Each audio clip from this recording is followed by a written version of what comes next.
Hello. Welcome one and all to Warhammer Sunday. Now, Colin's not on camera at the minute because he's just looking for some spongy foams. Be with us in a second. But welcome one and all. It's Sunday. It's Warhammer Sunday. Yes, welcome to that time of the week when Colin and I, my good friend Festa 67's workshop, crack on with some Warhammer goodness. Indeed. Now, if you've been watching over the last few weeks, you'll know we're painting some Leman Russes, and we'll get to that in a minute. But before we get going, big shout-outs. Let's get all the usual shout-outs out of the way. Big shout-outs to all the people that make my content possible. We have, of course, the microphone moving closer because it's a bit far away.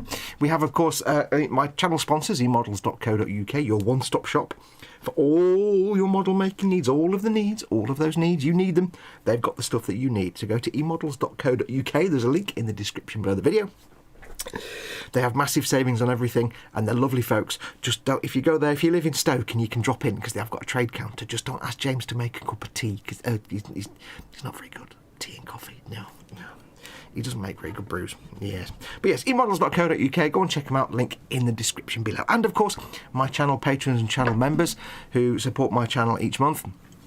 Big thank you to them. They make this channel exist. If you want to become one of those awesome people and make my channel keep alive, I'm talking rubbish. Make my channel keep alive.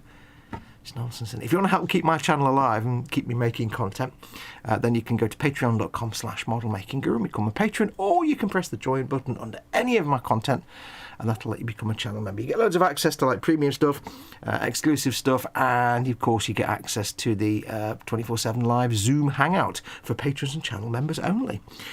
As always, don't forget, of course, it's not just my channel that we pimp, it's Colin's channel as well, because my very good buddy Colin is my sidekick here. I say sidekick, we're equals, he's my partner. Let's just say sidekick's a bit wrong. He's my partner in this venture. Check out his stuff as well. It's a Festa 67's workshop on YouTube.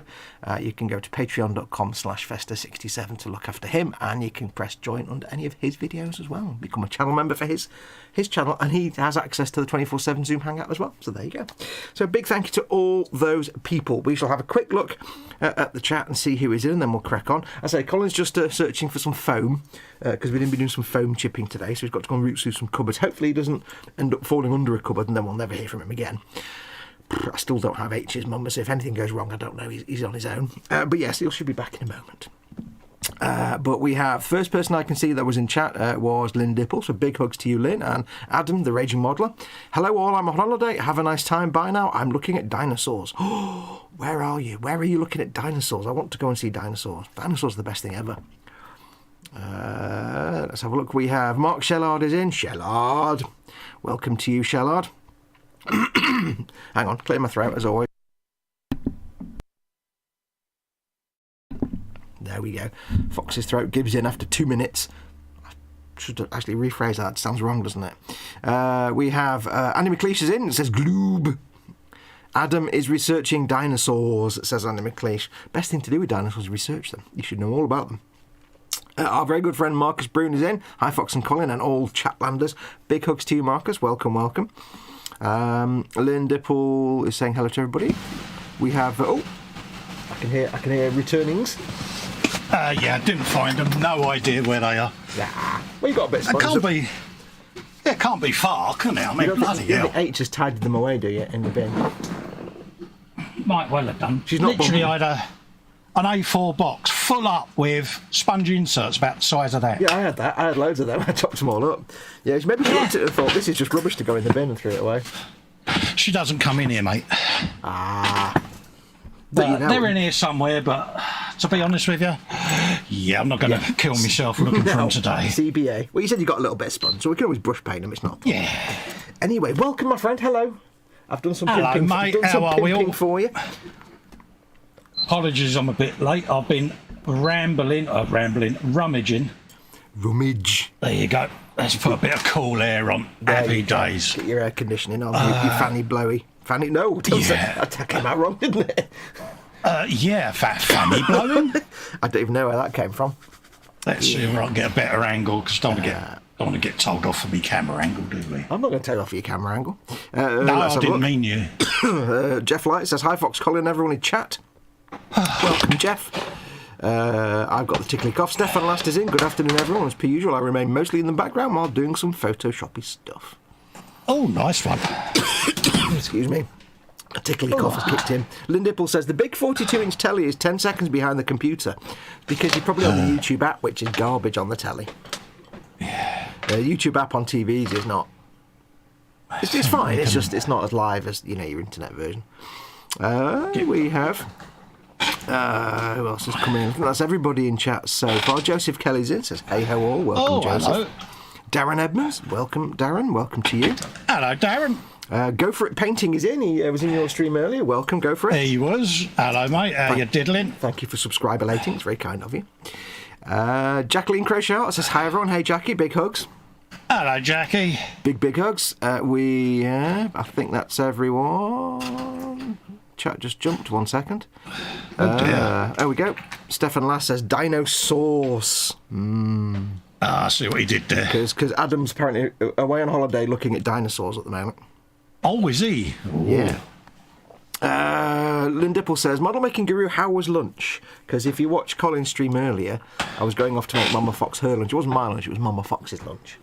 Oh, right. She had banana butties, Oh, nice. a pile of raspberries, Oh, or right. as we call them. It's like, do you want a few? Yeah. Do you want a couple of? Phantom raspberry blower. Yeah. I'll do a sandwich and a few nice, and some slices of Wensleydale and I've forgotten what the fruit was again.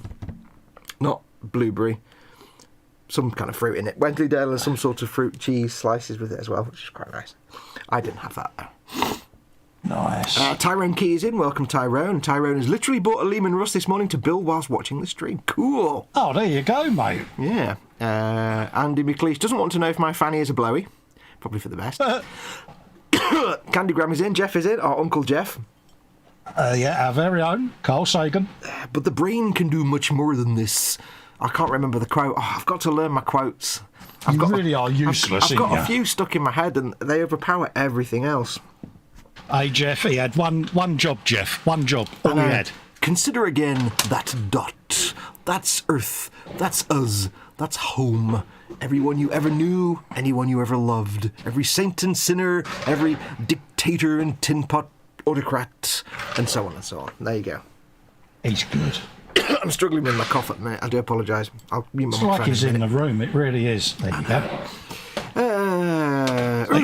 On that serious, I've even put a fresh paper in my wet palette. Bum, bum, bum. Shock horror, folks. Yes. Just the facts, man. Cranberry. It might have been cranberry, yes, says Jeff Light. Yeah, cranberry. Wensleydale and cranberry from Tesco's is really nice. Tastes like ice cream. Adam is at York Wildlife Park looking at dinosaurs. Ooh. Oh. Marcus Broom says, ooh, Wensleydale, I love that cheese. Anyway, that's everyone in chat. Welcome to you all. Big hugs. Don't forget, if you're watching this and you're not in chat, if you're watching it embedded on Twitter or Facebook, click on the YouTube icon on the bottom right-hand corner. You can come and join in the live chat. And it's cool in the chat. It's cool, isn't it, Colin? Yeah, come and join the Groovy Gang. Yeah, join in the live chat whilst you watch. Now, anyway, welcome, Colin. Welcome, Festa. How you doing, my friend? I'm all right, mate. I'm a lot better now that I've got myself organised because, I was, not very well organised. But, yeah, got Leman Russ at the ready. Dun, dun, dun, dun, dun, dun. Exactly. Now, if you remember what we've been doing, anyway, never mind all that. How's your week been, dude? How you been this week? Start of the week was fine. The middle of the week was crap, and the end of the week's been chilling. Yeah, chilling. It's the way to be. Yeah, it's the way. To be. Absolutely. You know why it was rubbish. I don't need to go into that, but you don't need to go into that. You pulled the stick back a bit and came back up with the stomp on Friday, didn't you? So. Absolutely, mate. So yeah, Stomper was my first day back at the bench, and I thoroughly enjoyed it. It's a good way to get your mind back in the game by doing the Stomper because it's so silly. So I'm not planning anything for the upcoming week because every time I plan my week out, something goes tits. So I'm deliberately not saying anything about what I may or may not be up to. There's only so much hospital food you can take before you learn to shut up. Oh, mate, it's getting on. Oh, it's so annoying. It really is. But anyway, nothing. Not planning anything. No, saying anything. Well, it's like when you messaged me. I've not seen you about, dude. Are you all right? I am now, mate. It's a long story. And it was like sent him a photograph, and he's like, ew. Yeah. Just stay away from bears, folks. Just stay away from bears. Oh, I do apologise for my tickle. It's like the moment I turned the stream on, the tickle in my throat came back. I get the yawns whenever I go live, and I can't stop yawning. It's so annoying, isn't it? Well, some of the medication I'm on gives me like a tickly throat sometimes, and a bit of cough, and it's like really annoying because it's only when I go on camera. Go for it. Painting's got an ultimate question here. He says, "You both like tanks and 40k. Have you ever made a Baneblade? It's a model that needs to be built and painted once." Do you want to get it down? Can you be bothered? Would you like me to get the Insane Blade? Yeah. I think While he deep down gets you it do. down, let me explain. I've made many Baneblades. I've sold many Baneblades. I sent a Baneblade to Colin to get him into Warhammer. I also sent one to our friend Ted. Now, Col likes orcs, and his rule was he couldn't build one version of the Baneblade, he had to build every version of the Baneblade and everything in the kit. But because he likes orcs, he decided to be an orc-captured Baneblade. So I built loads of Baneblades. But wait till you see the Insane Blade. It's insane. Just wrestling in it off the shelf as we speak. It's insane because I got Festa into the Warhammer. I sent Baneblades to so many people. I sent one to Chris, one to Ted, one to Festa. Oh, I'm going to put you full screen for this puppy. Hang on. Yeah, I'm just going to adjust my camera and everything. It's just on. People always get excited when he shows it. He's only built it in private. I beg your pardon. That sounded so wrong. What did I say? You said people get excited when he shows it. When he gets it out on camera. Yeah, I am just wrestling my Gatling gun back into position. He's just fiddling with his big shooter. Unsuccessfully. Fiddling with his big shooters. So keep in mind, it's been a while. Keep in mind, it's only primed and got like it's got like a base yellow on it. He's not painted it yet, so no, he's not even started the painting yet. The amount of times I've moved this and never had this problem, and the minute I need to show it live, it's like, when you need to put it out on camera, it doesn't work. Yeah, I know. I've got one hand on the bench at the moment, and I need to sit back down, mate, before I move my camera. No, I'm making the joke about it. It almost never happens until you get it out on camera. There you go. That is the Insane Blade. That is everything that comes in the Baneblade box, even. The Baneblade. On the one Baneblade there, mate. Plus all the other things that you added to it. Yeah, because someone who's going to remain nameless. Who could that be? Foxx. So it's even got a digger, a rotatory digger. Look at that. It says, I pulled it off again. But yeah. Keep doing that. It's got a rope bridge. Rope bridge, yep, rope bridge at the back. It's also got a crow's nest. And a dirty great big sail. And a big sail, and it's also got another digger there, or ball and chain. It's kind of a land yacht, isn't it, really? So yeah, it's got all the sponsons. It's got extra sponsons. It's got extra sponsorage, yeah. So every time I get it down off the shelf, the one thing I knock off is that crane, every time. But that is the Insane Blade. That's the downside of magnetising things. You have to kind of embed the magnet in the thing, otherwise it just pops off every time. Yeah, I kind of haven't got round to that yet, though, dude, because I've been building other things, Foxx. Yeah, I know. I'm just saying. I'm saying for the audience. But yeah, I've kind of not got round to that. But, that is the Insane Blade. It's just marvellous. Yeah, so I'm going to actually rest that across the top because I'm not going to glue it on at the moment because we're doing something else. So let's try and put this on the shelf. So yes, Baneblades have occurred. I've built quite a few and I've got one ready to be painted up at the minute. I've done quite a few of them. Because I'm the same, I'm like, the ultimate, if you're going to do Warhammer, you have to do a Baneblade at least once. I've sent one to Chris, sent one to Cole, sent one to Ted. I can't remember who else I sent one to now. I've tried to accidentally get people into Warhammer with Baneblades a few times. It doesn't always work. It kind of worked a hell of a lot with Colin because now he's completely obsessed and he's down at the bottom of the Warhammer hole. I'm not that far down the hole. You are. You're actually digging the hole for everybody else. I'm actually beginning to believe my only name drivel there. Yes, you've got more points than me on Goblin Game. So. Oh, low blow, but correct. But yeah, so yeah, I have done an Insane Blade. What else have we done? Got the Warlick that was built for me by someone else. You've got to be painting that soon. So yeah, that's basically an orc stomper made to look like an enormous Dalek. It's incredible. But Yeah, he says, I can't find words. He said, it's really unique. That, believe it or not, was only my second Warhammer build. yeah. Yeah. The one thing you learn about Festa as you get used to us is that he can't just build one version of something. If a kit's got multiple options, he has to use all the options. Well, this is it. I mean, this started on the Frolic, didn't it? When I turned around and said, which one of these do you want me to build? And you jokingly went, all of them. And I went, okay, I could do that. And you went, I bet you can't.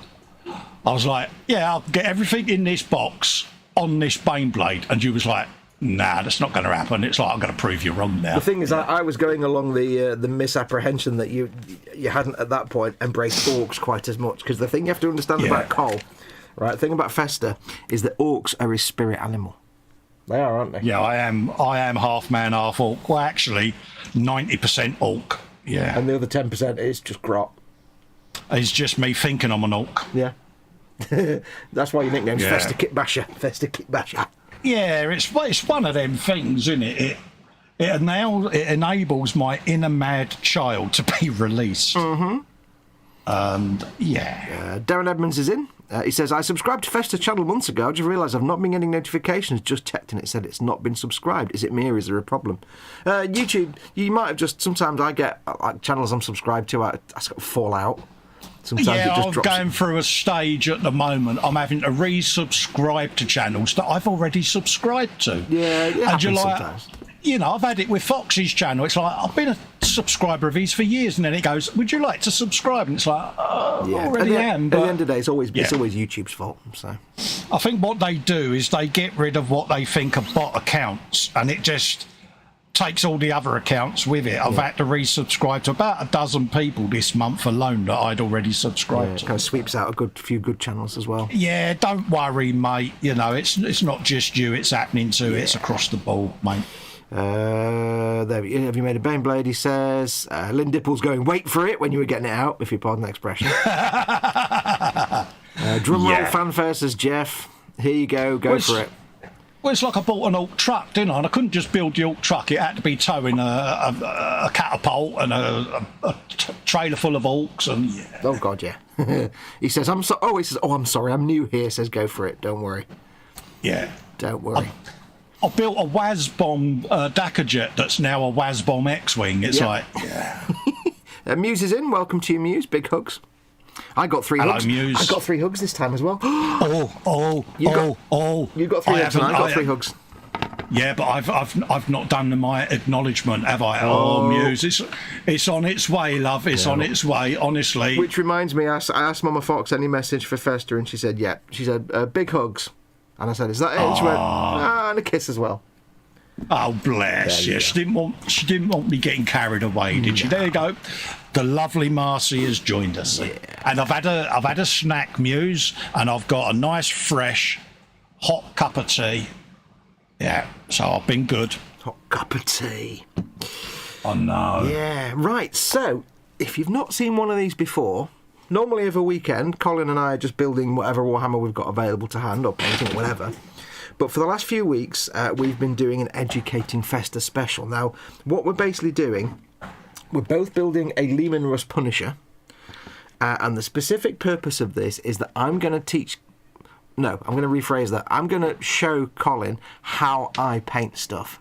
Now, it's not because I think I'm the dog's testicles. It's not because I think I'm good. It's nothing to do with that. I do. I am a god, but I'm not really. But it's nothing to do with that. It's just that Colin wants to learn as many different techniques from as many different people as possible, so he can then put them all into a big jar, jiggle them around, and come out with his own techniques. And there's nothing different. What we're basically doing is he's been watching other people's YouTube videos all the time to learn how to do stuff. But he knows me, so why don't I just show him rather than just make him watch a video? So that's all we're doing. So that's what I'm going to be doing. We've been working away, haven't we? And you've been doing really well. We have. He's telling Porky's here, because he sits here before we go live in his silk smoking jacket going, I am a painting guru. I shall deign to come down to now and reveal my truths. He's got a big old feather boa around his neck and a vape in a fag holder, and he's like, I I am the guru, the painting wizard. Yeah, I'll have my long cigarette holder like that. And say, I will give you my knowledge now for the usual fees. There you go. Yes, Festa Huntington Smythe. Would you like to pay attention? He doesn't really. I don't really do that. No, I consider myself a mediocre painter at best. So, but he wants to learn all these techniques, and it's easier for me to show him than him watch a video of mine because he knows me and we can do a hangout together. So it's like, why would you not do that? So, but yeah, that's your idea, isn't it? Just to get ideas from all other people. The more painting techniques I can get off of people, the more I can ruin their techniques. No, all joking aside, it's look at that. My first attempt at it, and I'm quite happy with that. Yeah, you've done really well. Well, so far, what we've done, we've obviously assembled our Leman Russes. We have primed them in Chaos Black. I showed him how it's all brushwork. I showed him how I get a nice smooth brush layer on for the base colour, which was Skaven Blight Dinge. So we went through how to use a big fat brush to get a nice smooth paint layer. Then we null oil washed it heavily. And then we dry brushed some Mechanicus Standard Grey over that, and then some Dawnstone to get what I call a post-shading effect, because this isn't airbrush, this is what you get if you're pre-shaded with an airbrush, but we're post-shading because we're not using airbrushes. And what we were doing was using the little tiny circles technique to build up not just dry brushing like slappity slap, using little tiny circles to build up the centre of panels to get that kind of shaded effect. So the idea is when you pre-shade, you put the shadow down first and then apply the top coat. What we've done is put the black down and apply the top coat, but leave it out where you want the shadows. It's kind of subtractive or additive rather than subtractive. So I think you'll agree. I shall show you Collins. I'll put you on full screen again. Oh yeah. I think you will agree. You're not allowed to laugh at last week's paintbrush though. Yeah, let's just compare. Hang on. Here's the paintbrush I used. It's got some red on it. Here's the paintbrush I used to do my. Oh, I can't see it because I'm not full screen now because you're full screen. Here's the paintbrush I used to do the dry brushing, and look at the one Collins got there. He hammered it. I was there going, be nice and gentle. It's tip of the brush, gentle, and he's like, get in. But but I'm not being funny. You've got deft hands. I mean, I've got hands like a pound of bananas, mate. My end of that would have been, but at the end of the day, look at the result he got. And this is where you can show it off now. I do own Edward Spanner hands, as I call them, and they're all or nothing, I'm afraid. Yeah. I'm learning this technique to try to get a feel of when I'm being too heavy-handed, but at the moment, I haven't quite got there. But yeah, this is where I got to last week. I think it's coming up quite sexy, mate. I'm liking it. Yeah, so we got a bit of that. It looks the same as mine, which is awesome. Yeah, we got a bit of that going on. Yeah. So the idea is really it's just to leave the normal shades shades the grey down to darkness, and when you do your dry brushing, you leave that around the edges of panels and recesses. Yeah. And it's just the other way round to pre-shading basically. Yeah. So we've now got this. Darren says he's still laughing at a vape in a fag holder. Oh, he is, mate. He's a proper diva, mate. Me? Oh, the shame, he goes. I'm a guru, you know, and I'm like, yeah. Me, the third Earl of Wimbledon, in the girls' dormitory after midnight with my reputation. Yeah, what possibly could go wrong? Oh, yes. But anyways, yeah. The Go Kid is in. Welcome, the Go Kid. Not seen you before. He says, all this free-floating knowledge, all I can say is tanks. See what he did there. Tread carefully. You'll keep track of that. Yes, welcome, the Go Kid. Starting off with puns, 10 XP. Absolutely, mate. Absolutely. It's good. Jeff says to go for it painting. There couldn't have been a better question to ask about the Baneblade. Yeah. So that was the ultimate one. When I saw it, I was like, oh, bless him. Yeah. Shall I be cruel and get the insane blade out? Of course, as soon as I said it and you went, I knew what your answer would be. It's like, because Foxx wants me to build him one, see, so he can paint one as well, see. So it will happen. It will get painted. Now, what we're going to be doing today... you can see we've added some little custom bits to our tanks, but I've added some some sandbags and a couple of rifles on there and bits and bobs. We've all added custom stuff. My turret's got 2 searchlights because why not? I know, I only had the one, see, because all my searchlights went on the insane blade. Yeah. Well, I've got to resist the urge to paint it like a googly-eyed frog or something now, because I'm really tempted to do that. It was the way you innocently said, oh, why don't you use some of your Baneblade leftover greebles? And I'm like, you said to put everything on there. I wouldn't mind, but didn't you actually have 2 of the extra sprues as well? I got 2 sets of sponsons, didn't I? Because I've got all the sponsons, all 6 sponsons with all 6 guns and turrets. So we had to use all the extra sprue as well, so all that extra stuff. Yeah, so I had to use everything that was on them sprues as well. I couldn't just say, I'll use the sponsons. No, I had to cut everything off and use it. Yeah. And there was other things added. Yeah. I've got a big bag of dudes to go on it as well. I did a deathcore Baneblade with 4 sponsons on it, and it's like, I don't like building sponsons. I will get another Baneblade and do another one and just paint it. Like, you know, there will be another one that happens. But well, so far I've done what have I done Baneblade wise? I've done I've done 2 deathcore Baneblades. I've done 1 corn to camouflage style Baneblades. It's like a Baneblade but painted like a Matilda World War II tank. And I've built one now that I need to paint up, and that's just going to be basic green, I think, and that'll go on eBay at some point. Yeah, no, I love me Baneblades. Easiest kit in the world to build and great fun to paint. Absolutely. Yeah. Anyway, so how do you think you've done so far? Let's just before we get going. How do you think you've done? I think you've done really well. So. To be quite, I'm not being funny. If I asked you how you thought you was doing, you'd go, I don't really compliment my own work. Yeah. No. Okay. How do you think? That's the key. I think you've done really well because yours looks exactly the same as mine. There you go. Then I'm happy with it. Yeah. Are you happy with where you are at the moment? Do you think? Have you learned things? Absolutely. Yeah. I just dare I say it. My next thing is hand pressure, but I can't differentiate that, if that makes sense. You know, you can probably feel how much pressure you're exerting. Yeah. I have to do it by eye almost, and think, am I going too heavy? You know, exactly. So it's a difficult one. But that's where over time, you see, you can take my technique and adapt it to how you do it, so you can learn. You'll probably find different ways to judge how much pressure you put on by, like maybe the way it looks. Or the way it sounds. Yeah, exactly. You know, I might use my pinky finger as a guide, or I don't know, mate. Or you might just look at the brush and see if it's like that, or like, you know. If the brush is giving it the beans, then I know I'm going a bit mad, you know. So if you're sitting there going full beans ahead, yeah. So I mean, I could end up doing it with the smaller version of wherever it is. My army painter style dry brushes. I don't know. That might be easier for me. I'm not sure. Yeah, but I need to play. You'll find your own way. Yeah. With me, it's the technique itself, and then I can go, well, if I can achieve that with this brush, I can not kill a decent brush each time. You know, it's all about you finding your own way to get the same results. It's just, as long as you've got the basic, how do you do X, then you can find your own way to do it. Yeah, that's it. It's the style I like. I like this almost watercolour effect for me. I just look at it and I find that's an airbrush paint job with a brush. That's how I see it. Exactly. And sometimes, me and Colin are the same. You know what? Getting the spray booth out, pain in the arse.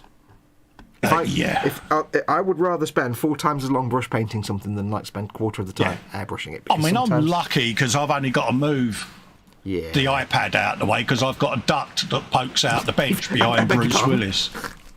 And I just bung it in there and it's all piped out underneath and out through the wall. So it's easy enough to do, but it's like anything, you spend more time cleaning the airbrush than you do painting it. Yeah, whereas that's what I can't stand. Scale Model Muse says she's totally guilty of brush murder. Tyrone Key says you need to get the Forge World Baneblade variant with giant plasma cannon. Yeah. Especially the age of the Horus Heresy ones. Some of the Solar Auxilia Baneblades have got all the extra little trim and stuff on them. They're quite nice. There you go, Cole, you spoon. It helps if you're on live chat. Yeah. Paul Di Tomasso's in. Welcome, Paul. Gave the motorcycle body parts a gloss black to prepare for the colour shift paint. Cool. Oh, nice one. Look forward to seeing that. On live chat? Yes, before I start mocking Colin. Right, he will mock me. He will. Yeah. So today, what we're going to start doing today is chippity chipping. Oh, chip in. Because we've not touched the tracks yet, because that'll be one of the last things we do. We haven't touched any of the accessories. We're just getting the base colour down. Now we want to do the chipping now, because there'll be other stuff that goes over the top, and the weathering on a vehicle needs to go on top of everything else. When we do like dust and dirt, that needs to be on top of the chipping. Now, ideally, we do the decals first and then do the chipping over the top, but we can do the decals later, and we can paint chipping over the decals later on when we need to. We can fudge it the other way. Unless you want to do decals now. That might be... I'm trying to think, was there decals then? Yeah. Well, you probably got a load of armour decals anyway from things like They're probably in the box, aren't they, still? Yeah. We could do decals, actually, if you want to.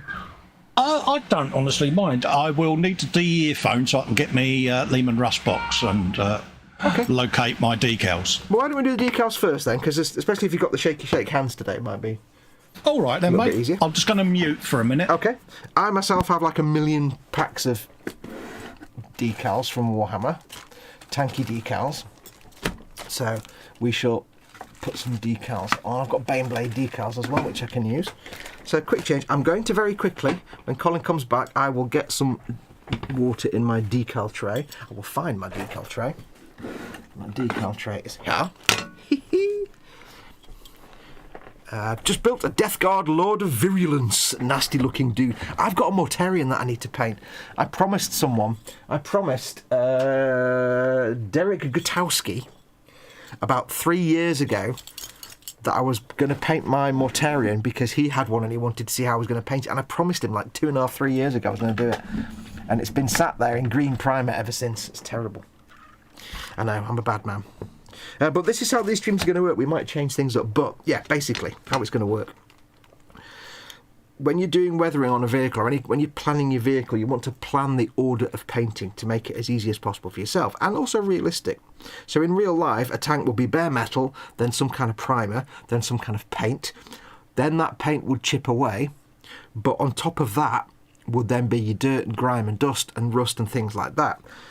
If you want rust underneath if the tank metal has gone rusty, then you can either paint it rusty first and do everything else on top, or we'll add rust later on and we'll paint it in rusty chips, sort of the wrong way around. But you've got to think about the order of things. So you wouldn't do chipping and then decals and not then chip the decals. So you can either, what we're going to do, put the decals on first and then do our chipping, because remember, decals are markings that are painted onto the surface, and when paint chips away, it's just paint, it takes those markings away. So we'll do the decals first, then we'll apply chipping over it all, and then we can carry on with the rest of weathering.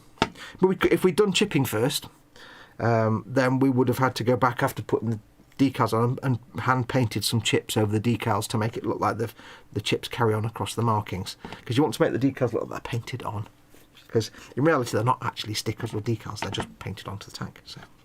So we shall do the decals first. See what Colin's found. Doesn't matter what decals he puts on there. He's probably got some Baneblade ones left over anyway. But this is just a fun build for me and him, so it doesn't really matter what he uses. I've got millions of decals. I've got like sheets and sheets and sheets of like the ones you get with Leman Russes or the standard Imperial armour. You've got thousands of those sheets, tons of them.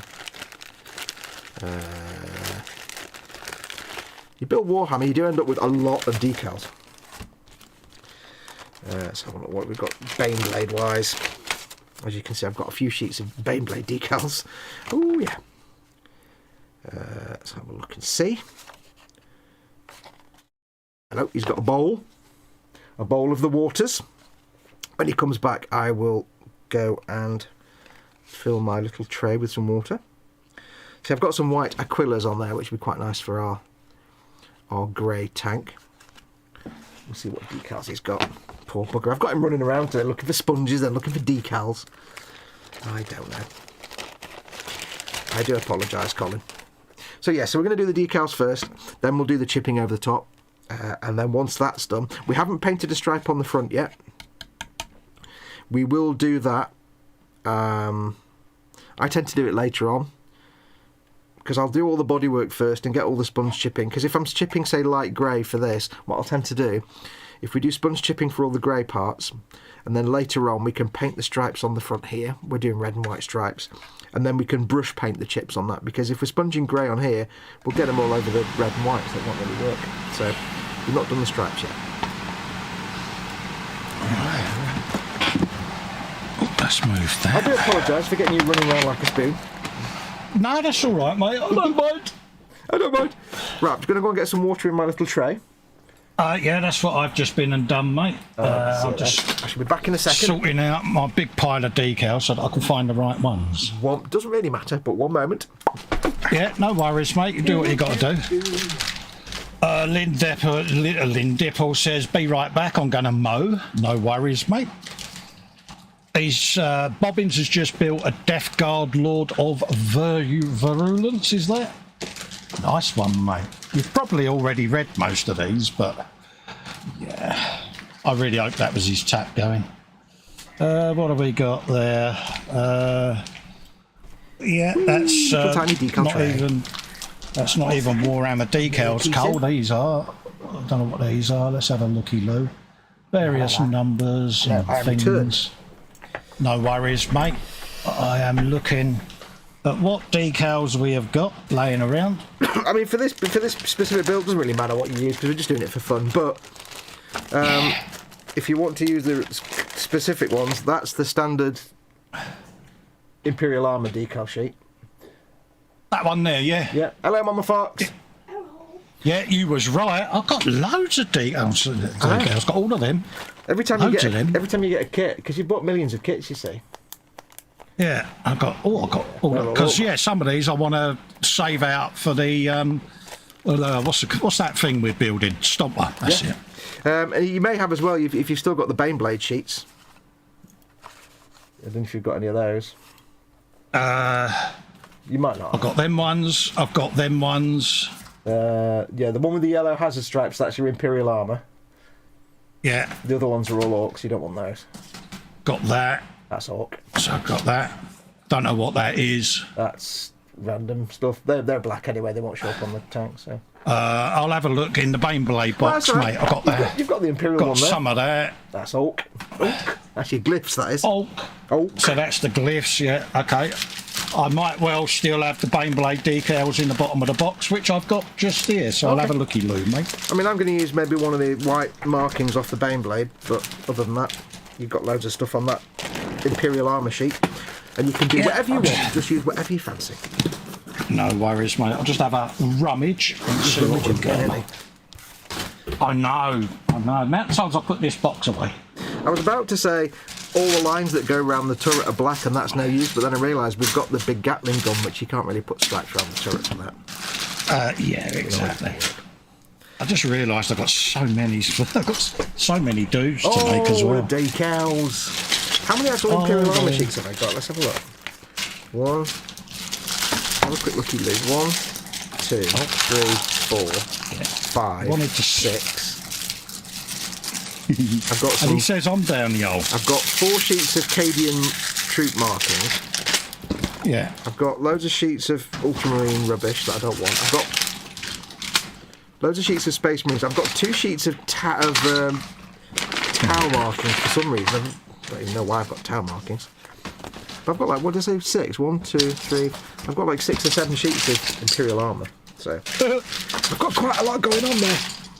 That's how the hell I managed to get all this stuff in this little box. Yeah. How much stuff can you get in one Baneblade box? All of it. Go and see Festa. He's got everything in the world in Actually, there. the more important question for you is how much can you get out of a Baneblade box? Yeah. Everything apart from Baneblade decals. Don't worry about that. Don't worry about it. It's fine.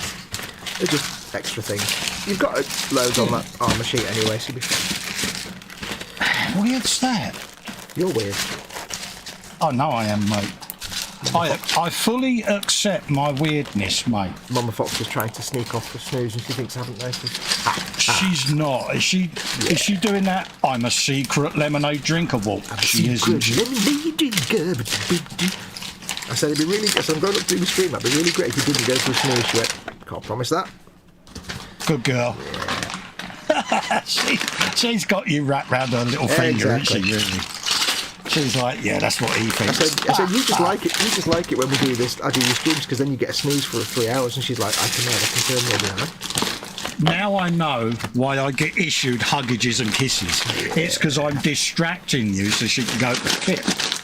Now I see what she's up to. Yeah. 10 out of 10. Lynn Dipple says, be right back, I'm going to mow. Her lawnmower charged, so she's going to do some mowing. Right, so I don't think I need to teach you anything about decals, do I? No, you carry on, mate. I am just myself putting... a new blade. Yeah, I'm putting stuff back in the box, so apologies for the racket. you want to get your box out on telly, that's probably bad. I should get myself a fresh blade. But if anybody out there hasn't done water slides, we'll teach you. It's dead easy.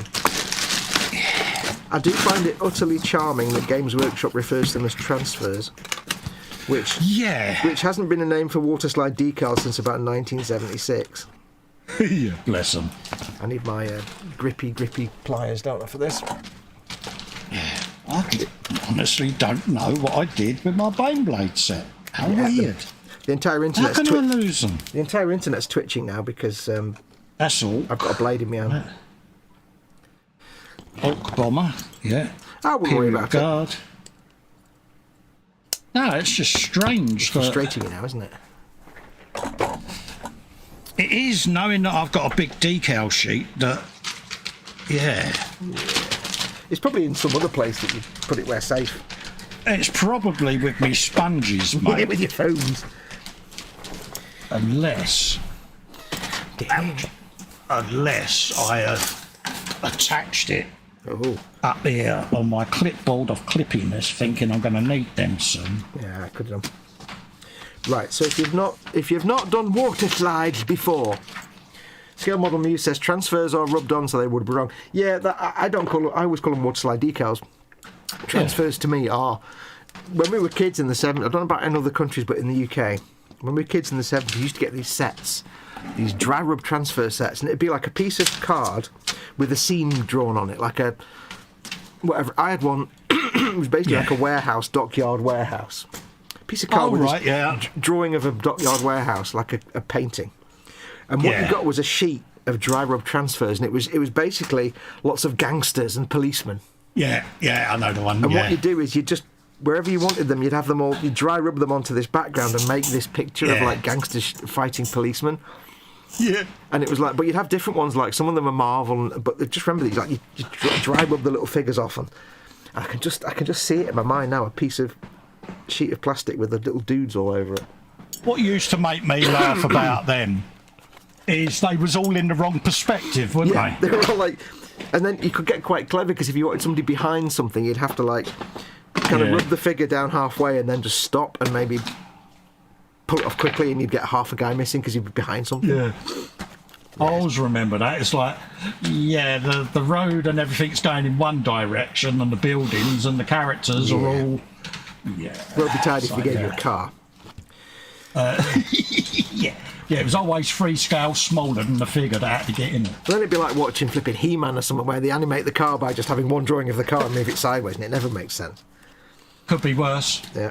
Could be Disney putting go away. eyes on windscreens. You're banned. I'm just gonna have to just. There we go. That's improperly removed now. Anyway, let's not talk about eyes on windscreens. There you go. Did you accept your punishment? I did. My bottom lip protruded. Then you thought, no, it was fair enough. It was well deserved. Yeah, with depressing knowingness of, he's kind of right on that one. Yeah. Darren Edmonds says, just in case anyone's forgotten, Monday the 19th of September is International Talk Like a Pirate Day. Should be an interesting funeral. Arr. So he did there. Right, so if you... I know everybody watching this has probably done water slide transfers before, but on the off chance that anybody watching has not done water slide transfers, because this is a... That's twice you said transfers now. Oh, it's because it says transfers on the top there. Blah, blah, blah, blah, blah, blah, blah. I'm only a simple farm boy, I can't, Anyway, if you've not done water slide decals before... I love it. I don't know. I'm going to go down to Toffsy Station and get some power converters shut. Right, so, if for some reason you have never done water slide decals before, not God, I've gone and shut my internet off now, Burke. Not decals, decals. No. We won't have that conversation now, decals. Then they are really easy, and some people think they're quite scary, but they're actually really easy. All you need is your model, the decals, some warm water, not hot, it doesn't have to be warm, but it works a bit easier for them. And if you want, it's advisable to have some decal setting solutions. I've got Microset and Microsol. I think you've got similar, haven't you? I've got my UMP, normal, strong and extra strong decal solutions. And I shall show to you how this thing happens. I will do a decal on the side because you can easily see the side there. I've got to find a decal that will fit now. So we've got a couple of clampy fists. They look quite good. Can I fit them somewhere? Yeah. Well, Oh yeah. By the way, Col, I'm not doing any decals on this forward bit here. Yeah, This little because triangle. from that line forward is going to be the invasion stripe, isn't it? Yeah, and what we'll do is we're not painting the striping yet until later. So Yeah. when we come to doing the stripes, we'll put any decals on. If they're going to have any on there, we'll put them on there then, and then we'll do chipping over that. So, Okay, mate. No worries. But don't put any decals on that forward pointy bit. Right, I'll put my little lenses on so I can see. So what I shall do, I shall avail you of the informations It's good, isn't of how to do the decals. Go full screen, mate, so that folks can see you. Well, there's a lot of not doing anything during this process. No, that's all right, mate. But you're doing teachings, mate, and that's You just want to sit there Sure. sipping. You just want to sit there sipping gin, don't you, while I'm doing it? that Dry martinis and things. may be a ecumenical matter. So what we'll do, I don't know what any of these symbols mean. I need to clear my throat again. 1 sec. Throat cleared, throat cleared, throat cleared, throat cleared. Jesus. Right, so I don't know what any of these symbols mean, so I don't really care. We're just doing this for fun. I like these two fists with the grabby lightning thing on. There, you see.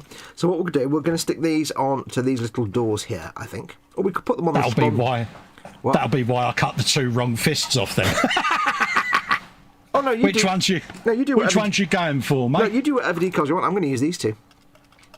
You don't. All right, you because don't there's another two by your left thumb that are slightly bigger, isn't there? Yeah, but they're too big to go on there. They're too big. Yeah. Right. Okay. You don't need to follow me. You can use whatever decals you want.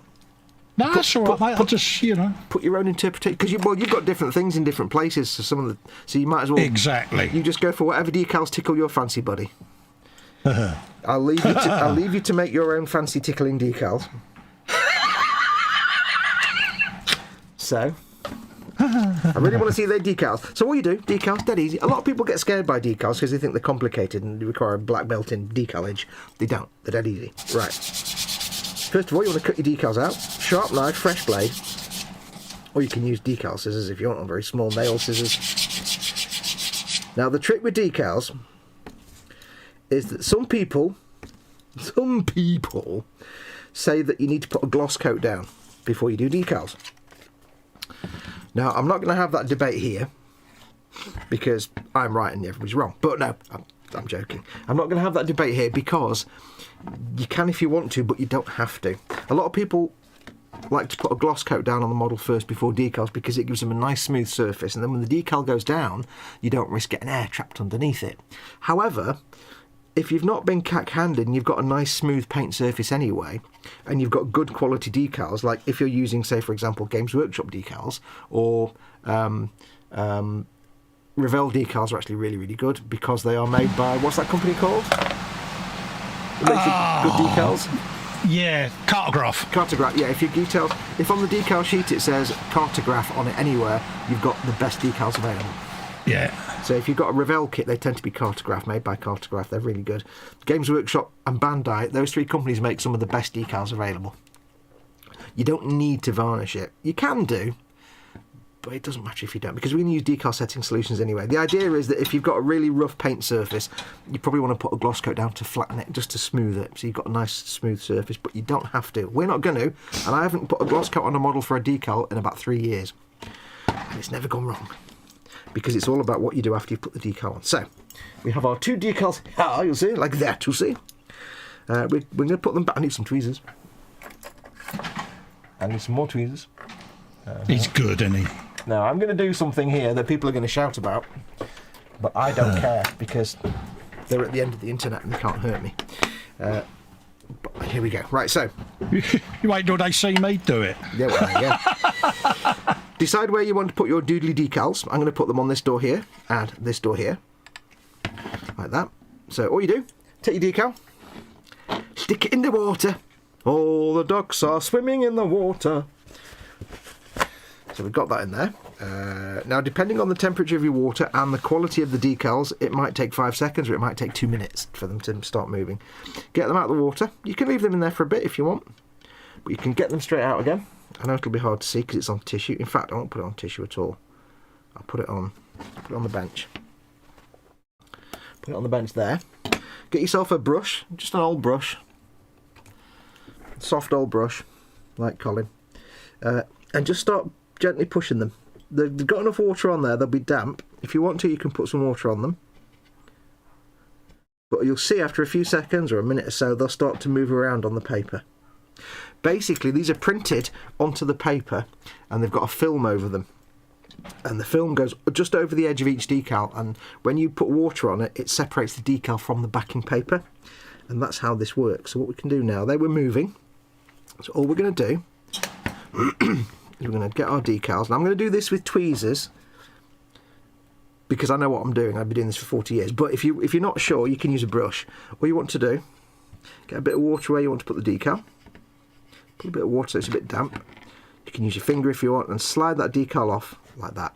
You want to slide the paper out from under the decal. Don't pull the decal off the paper. Slide the paper out from under the decal. If you want to, you can do it with a brush. The reason you don't pull the decal off is sometimes you might have a really big decal or have lots of little thin diddly lines and things like that. That might all get bangled up and knotted up, and then you'll be in sadness factory. So yeah, don't do that. Slide the paper out from underneath. So decal is on. Get a touch of water just to start it moving. And what you can do, you can use a brush, you can use your finger. I'm going to use tweezers, but if you're inexperienced, I wouldn't recommend using tweezers because you don't want to rip the decal. But you can basically start moving this thing around. Because it's a water slide decal, it's going to be posable and movable for ages. A bit of water on there. A dry rub transfer, once it's on, that's it, you're knackered. So, but with a wet transfer like this, a wet decal, you can move it around to exactly where you want it, and then get yourself a cotton bud,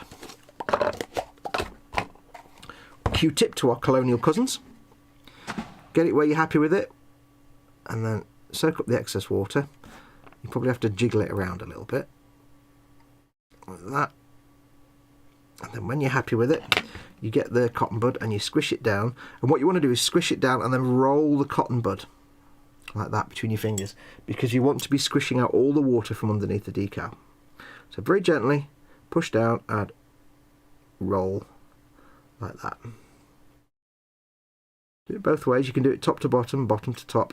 You want to get all the water out as best you can, because once that water evaporates, if there's a little bubble of water under there, then when the water evaporates, you'll have an air pocket, and the air pocket might be visible in the clear film that's around the decal, and that's what you call silvering.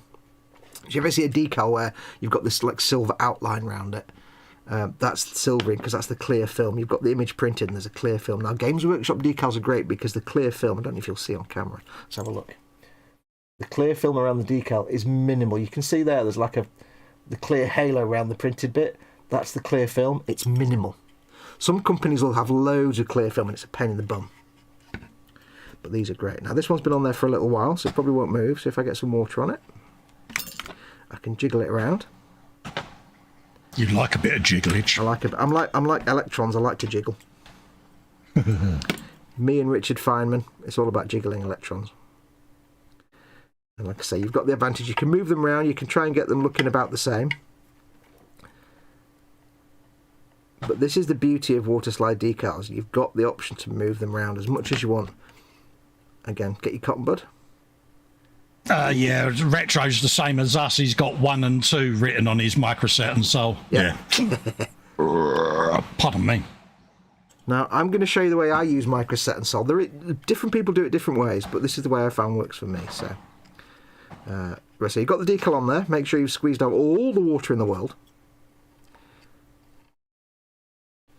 Now, if you looked at that now and thought, actually, one of them's not quite lined up right, it's not a problem. You've got a few minutes where you could put water on it again, and it would raise up off the surface again, and you can move it around. So you've got a few minutes to fiddle with it.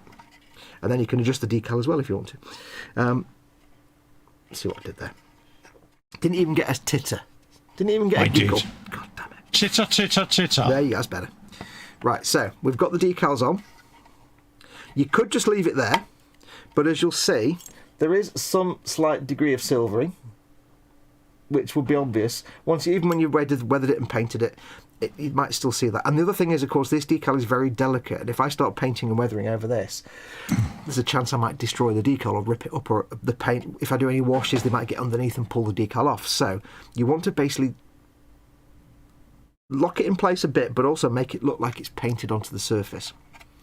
And this is especially important if you put a decal over like a ribbed surface. I was putting a decal over this thing here, this sort of ridge, this like suspension springs. It will just sit on top of the bed, look rubbish. You want it to settle into all the recesses. This is where decal setting solutions come in. Now again, the product may vary, but I've got Microset and Microsol. Microset is the first one you use, and this is just to bed the decal into place.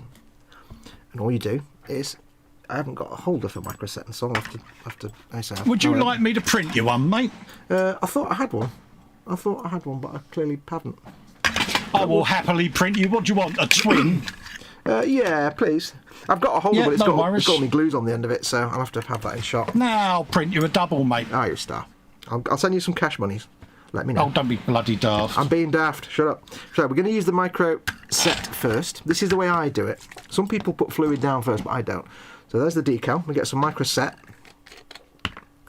Have yourself some dedicated Microset and Microsol brushes. Have one for each or two for each. Have them separate. Don't mix them up. So I've got 2 brushes for Microset and 2 brushes for Microsol. All you do, get some on your brush. It smells like vinegar. It's quite unpleasant. Get some on your brush and just brush it over the decal. Don't go too crazy. What you want to do, the way I do it is, I want to try and get the solution just outside of the edge of the decal. You want to cover the decal completely and just a little bit beyond the edge of the clear film. Just a touch. What this will do is it will soften the decal and it will force it to suck down onto the surface. And if there are little air bubbles in there, it will kind of suck it down and help it bed down onto that surface.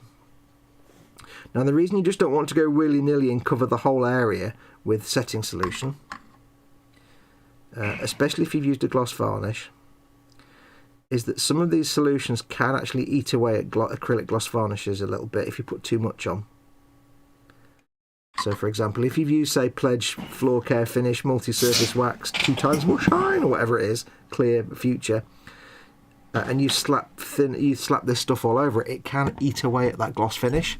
And then when you do a wash or a gunk wash, and later on you'll see like a tide mark where the gloss coat has etched away a bit, and it holds onto paint because it's like a rough surface. So just put on your solution over the decal and just a little bit more around the edge, just so it can have a chance to go over the edge and suck underneath. So that's Microset, and that's all we need for Microset for now. We'll give that a minute or 2 to dry, and then we'll go with some Microsol.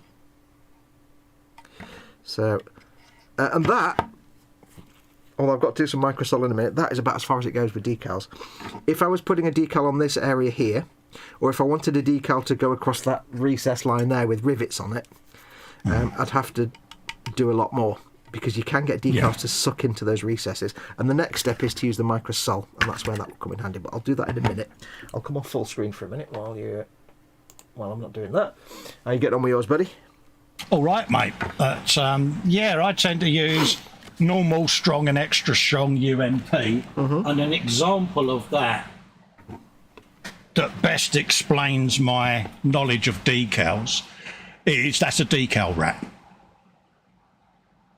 Yeah. On there, that's on my channel, folks, and that is literally one decal across the front, one decal along the side.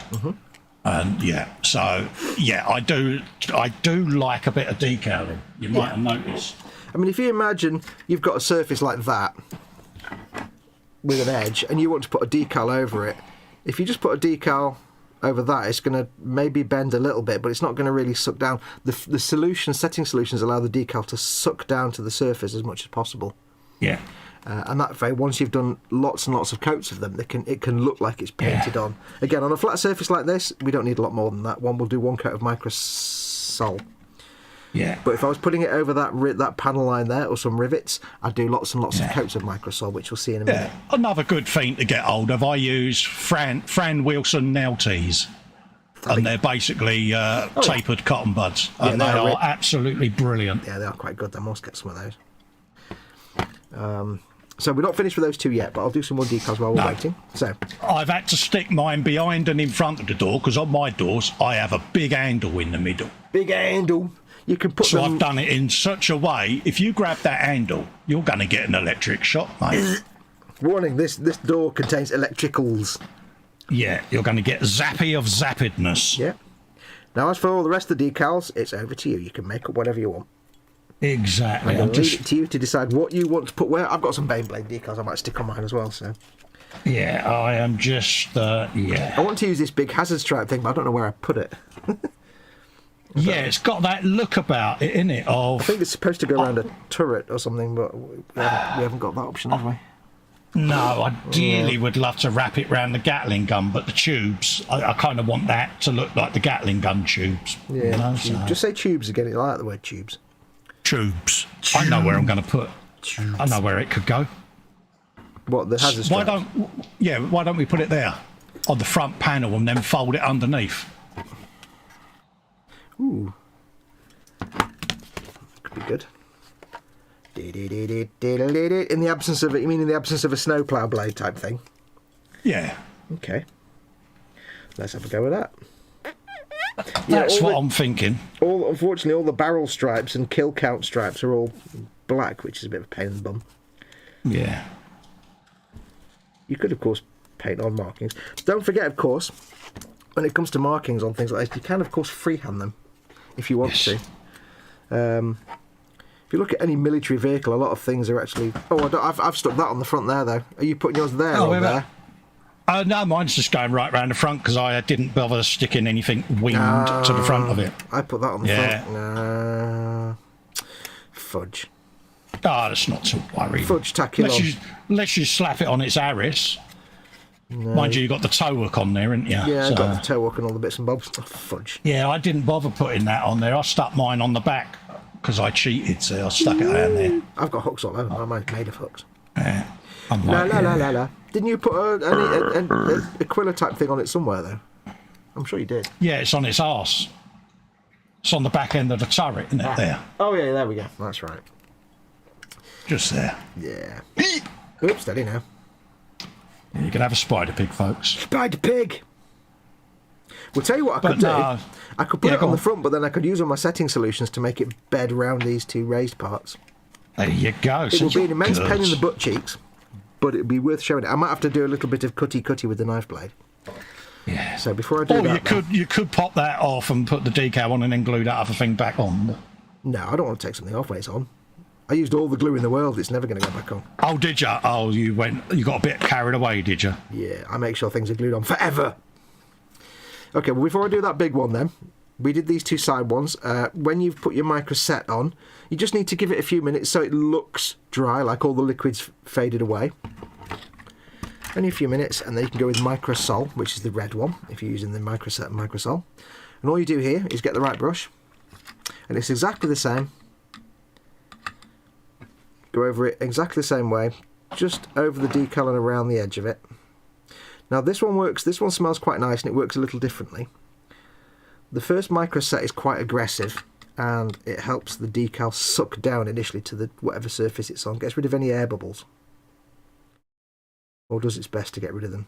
The micro sol is slightly milder, and what this will do is two things. It will again soften the decal, but not quite as much. And what you would do if you were applying the decal over a rough surface, like if I'm applying this stripy decal over these two raised bits here, or if I was putting a decal over these raised details or this springy thing, you do lots and lots of coats of micro sol, and you keep doing it until it beds down and looks like it's painted on. Basically, I've put that on there now. Once it looks dry, if I still need it to settle down a bit further, I can do another coat. This will also, the microsol will also very delicately and very slightly eat away at the clear film around the edge. Just a little bit. so that if you do a few coats, it will make that little clear coat look a little less obvious. Once you've put weathering and a matte varnish over this, of course, it'll be absolutely fine. You know, it'll be protected and you won't see that coat at all. So don't worry if it looks like a shiny decal now and if it's off camera. Because yes, it looks shiny now, but once you've got weathering and stuff on there, it's fine. So I might do a second coat of the Microsol just to help it bed down until I'm happy with it. And that's it. That's decals. Get them wet, slap them on, use your setting solution, use your bedding down solution, Microsol, and that's it. But I'll show you on this one. This is going to be tricky because this has got to go over these two ribs here. So let's get this in there. La la la. You're a rib. You're made of ribs. If you've got a long decal, by the way, and it's like that, if you see when I wet it, it curled up, put it in upside down.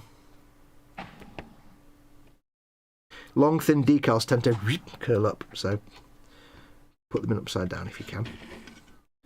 I forgot that then and didn't do it. So we've got that one there. Now the one thing I'll say about doing decals, for the love of dog, when you're doing decals, keep your decal sheet as far away from your decal water and like bit of board that you're doing decals on as possible, because the worst thing you can do, when we do it all the time, we all do it, is splash water onto your decal sheet, because that just makes sadness. Oh, this decal is all torn up. Oh, I can't Andy McLeish says, I have returned. I was getting food. What you got? What you got? Tell us, show us. Right, want all the gory details. Unfortunately, this decal is unusable because it's in like 3 pieces. Look at that. Oh, that's a bit shonky. Battle damage. No, I've got another one. I've got like 10 of them, so I'll get a different one. That's very, very... I've never come across that before with a Games Workshop decal. It's just been damaged somehow. So I shall get this one cut out of the paper. This may not work. The thing to remember is sometimes this just doesn't work, and it's not the end of the world. If a decal doesn't work, just, you know, don't worry about it. We'll get that one in the water for a few seconds. GW decals are really good, that they are very fast. You're not sitting around for ages waiting for them to come off the paper, which is a godsend, let's be honest. That's my Micros. And if you wonder why I pause when I say Microset and Microsol, it's because I can never remember which is which, and I have to physically look at them to remember which one's which. Number the lids. No, I have. One's red, one's blue. I've got 1 and 2 on the lid, so I know which brush goes with which one, which is great because I've got them the wrong way around. Never mind. Yeah, when I send you your thing, you'll notice on the front you've got like normal extra strong on that side, and then on that one, if I was using it for set and sol, it'd be set sol. Oh, lovely. But yeah, I'll send you one up. I'll print one, mate. I'll do that. I'll do that as my very next print job. Oh, thank you. Well, it'd be handy then rather than having to have my entire glue thing there.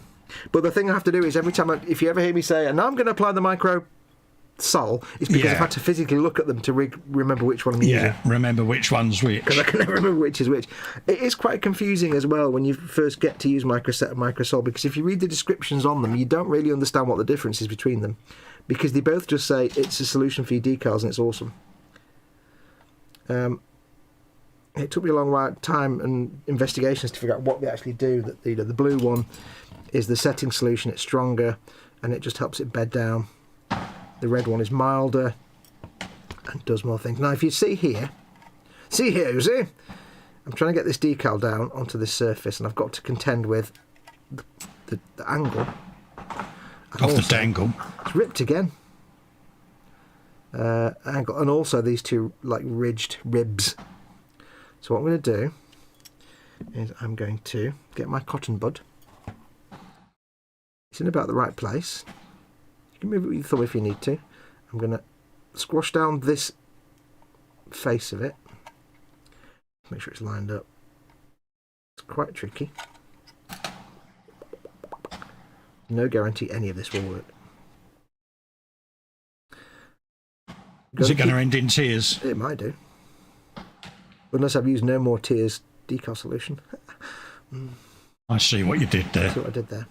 So if I anchor it by by rubbing down this part of the decal, it's not actually lined up perfectly because it's not quite level. So what I'm going to do is just add a bit more water, but unanchor it. You can get the brush underneath if you want, because it wasn't quite centred. So let's just make sure it's centred. With big decals, you can kind of anchor them in place from one corner or from one side. I'm not too fussed if it does rip, because this could have chipping and stuff over the top of it anyway. So that looks about in the middle. So come back in very carefully. Try not to move the decal while I'm squidging out the water. You tend to find they do run around, and you can have a lot of back and forth fiddling sometimes. Normally I have to pay for back and forth fiddling, but you know. Right, now what I can do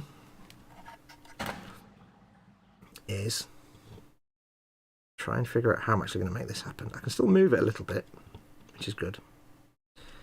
This may not actually work. I'm just thinking about it now. There's no guarantees it will actually work. Sometimes there are just some surfaces that are so irregular that you're going to struggle. Isn't that always the way? Yep. Now what I can do is I can get my blade and I can very coarsely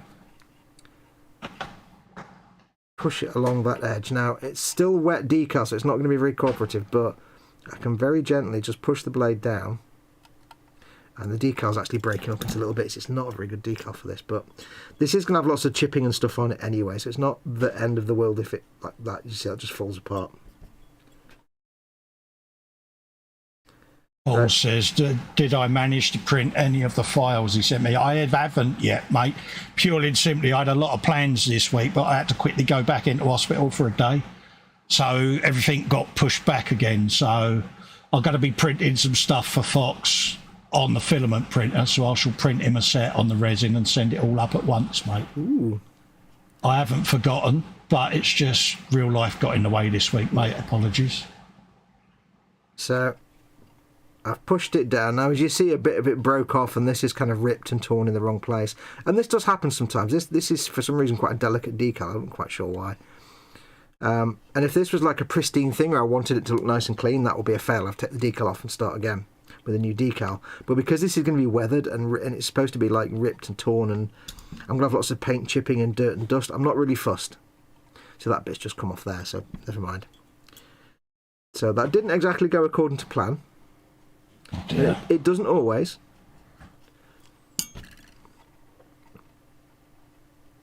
But you can, if you wanted to, you could do lots of measuring, and you could have pre-cut the decal, so it would take account of these two raised ribs, and you'd cut it so it could fold on either side. But again, I'll be putting lots of chipping on this anyway, so any bits where the decal's broken away, I'll just be covered up with chips. So it doesn't always work. It doesn't always, even for me, it doesn't always go to plan. So, but because this is going to be a battered tank, it doesn't really matter. Doesn't matter, mate. Get your battered tanks here, folks. Yep. Free for £1.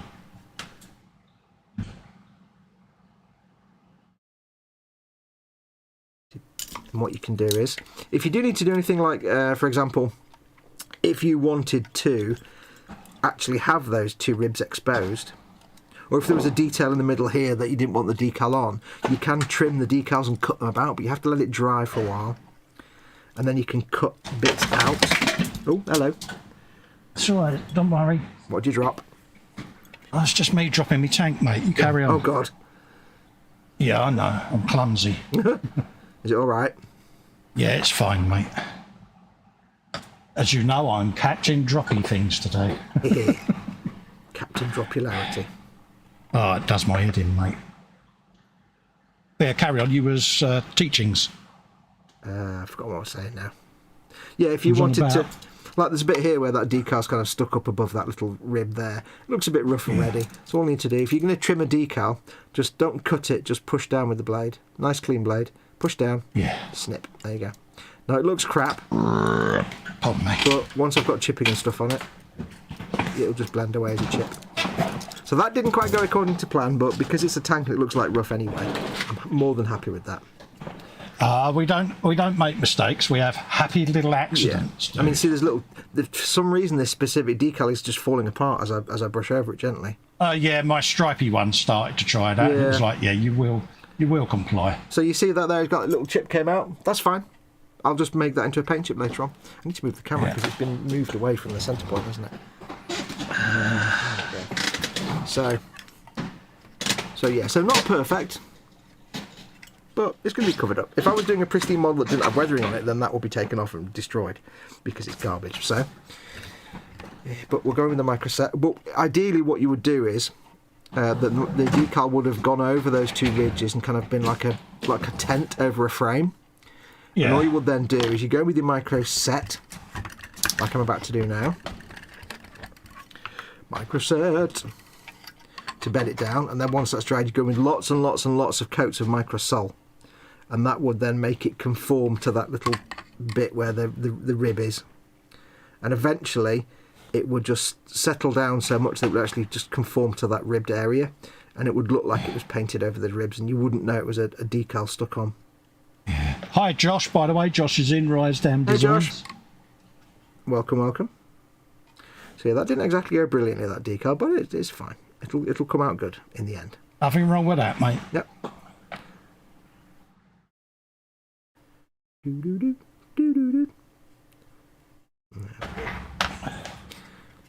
But it'll come out looking all right once it's done. Then we'll let that dry for a bit.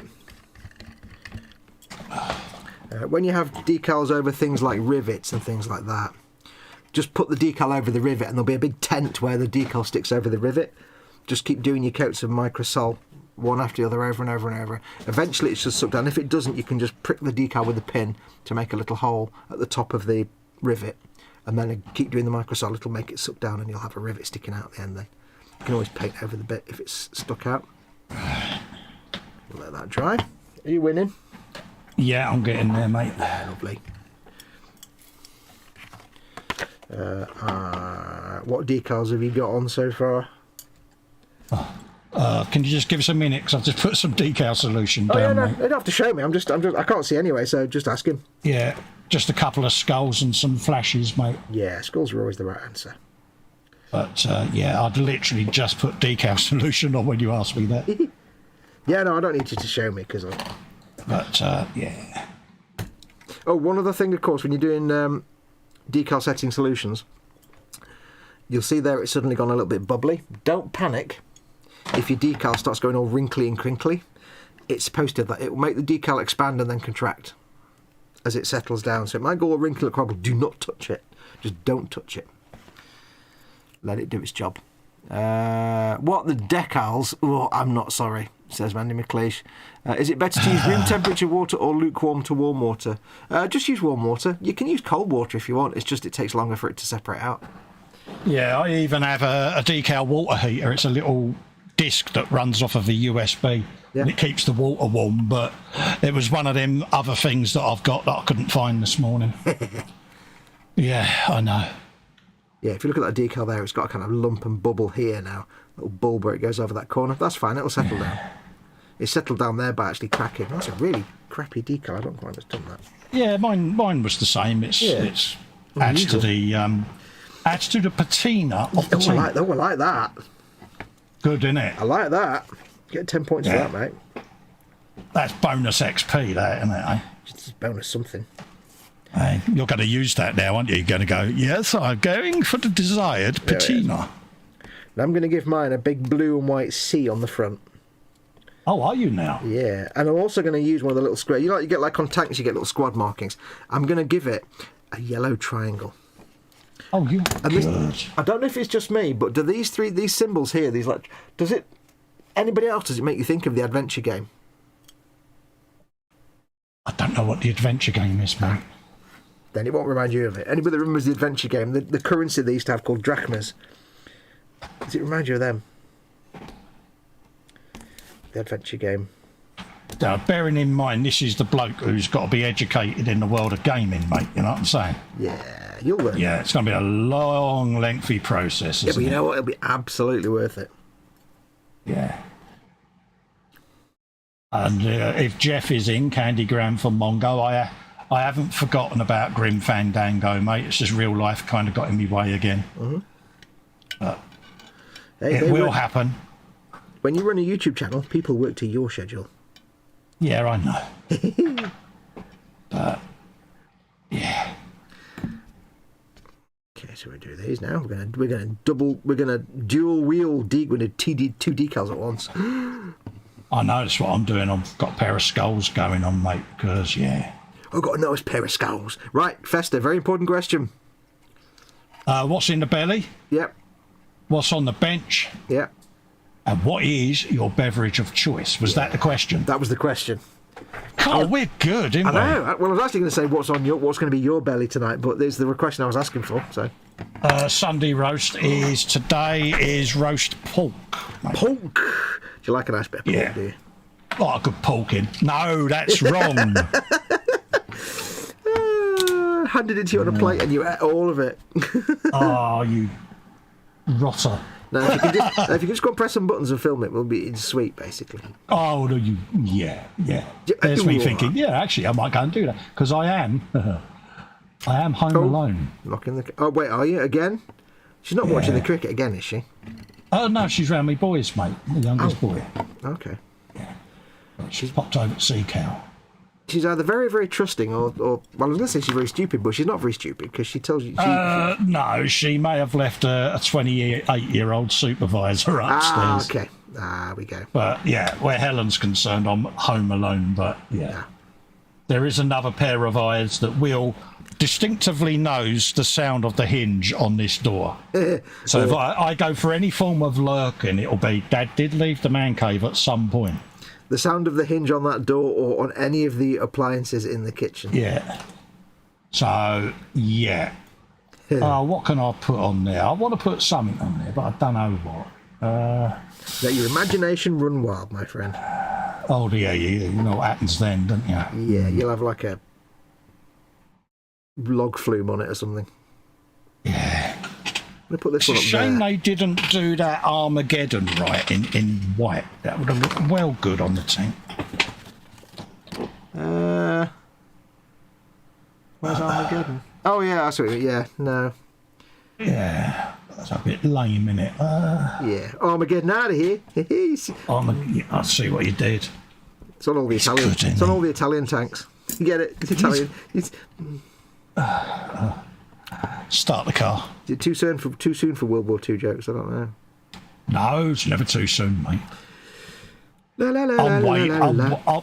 I'm waiting for all the Queen memes to come through. My boy did one, but I won't say it on here. No. But yeah, La la la la. that'll all start. Yep. Okay, we need to think of numbers as well at some point. Mind you, are we putting the numbers over the stripe? You can put them wherever you want. I shall leave it to your No, imagination. I'm just thinking of what decalage we're going to put over the stripe. You can do whatever decal you want. You choose your decals for your tank. Doesn't have to match mine. Oh no, I'm just getting in my head as to what colours are the stripe? Red and white, isn't it? Yeah. Oh, now you mean? I see. Sorry, I thought you meant the yellow and black stripe. Yeah, the red and white we're going to do. Yeah, I'm just wondering whether to save some of them numbers until later on. Then, save them. I mean, you've got if they fit. I don't know if they'll fit on there, will they? They might do. I don't know, mate. Oh, you might just about fit two of them on there, like on above or below that weird piston thing. Possibly. But then, yeah, they are white. Oh, then, man, you've got black and white, haven't you? So got black and white, haven't we? So yeah, I know. Then you can use whichever I numbers know. fit. It's very good, you aren't you? Andy McLeish says sometimes they do put the numbers there.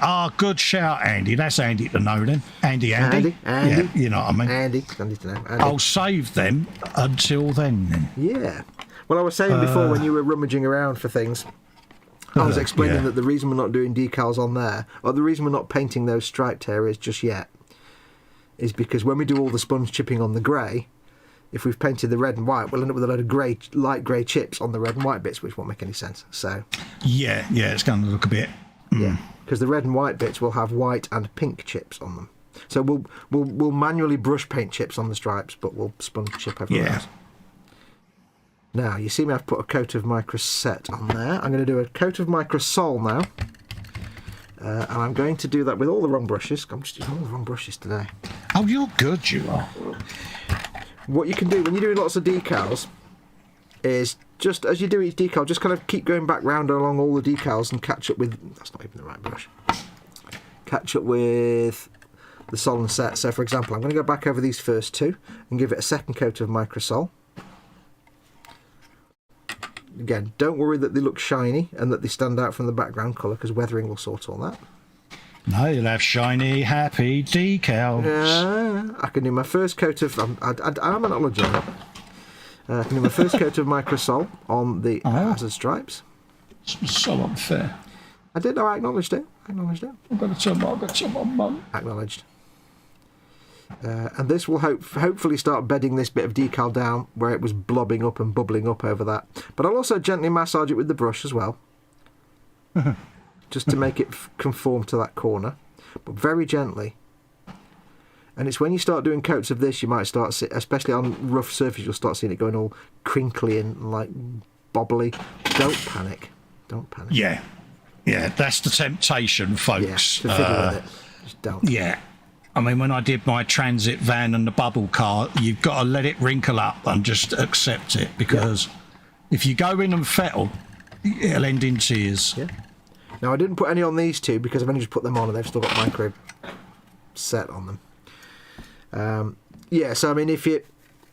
Like when Colin was doing his bubble car and stuff, what you might have is, even after lots and lots of coats of microsol, you may have a surface, say for example, where you may have a surface like that where the decal is still not quite sitting flat because it's stuck somewhere else and it can't quite stretch anymore. So what you can do is, with a very sharp knife blade, just poke it or make a hole or cut it. So if you've got a decal that won't conform any further, you can cut it into two so it will then bed down. Yeah. But you need to be careful with that. A conformation cut, or conformity cut. Yep. Like if you've got, I don't know, let's say, like a ridged surface, like you've got like, imagine that was, say, the plasma coils on a weapon. You've got this kind of ridged surface, and it's not quite going into the ridges. You can always run your blade along the recess, and it will split the decal, and then the decal can suck down and then heal itself. So you've always got that option. All right, let's do some more decals. More decals! Get your decals here. Free for paint! I should put something on the turrety goodness, shouldn't I, really? But I don't know what. I've not got a lot of space. I've only got like a little space in front of the spotlight there, because that's got a big dirty grit Aquila in it, and that's kind of, and there's a bit. Oh, I can put something on that there. That might work. But I need some tiny decals. Let's have a look at the Baneblade decals. What have we got on those?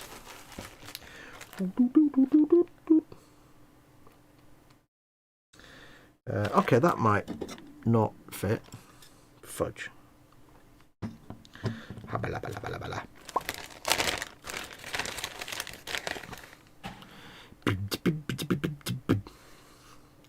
could put...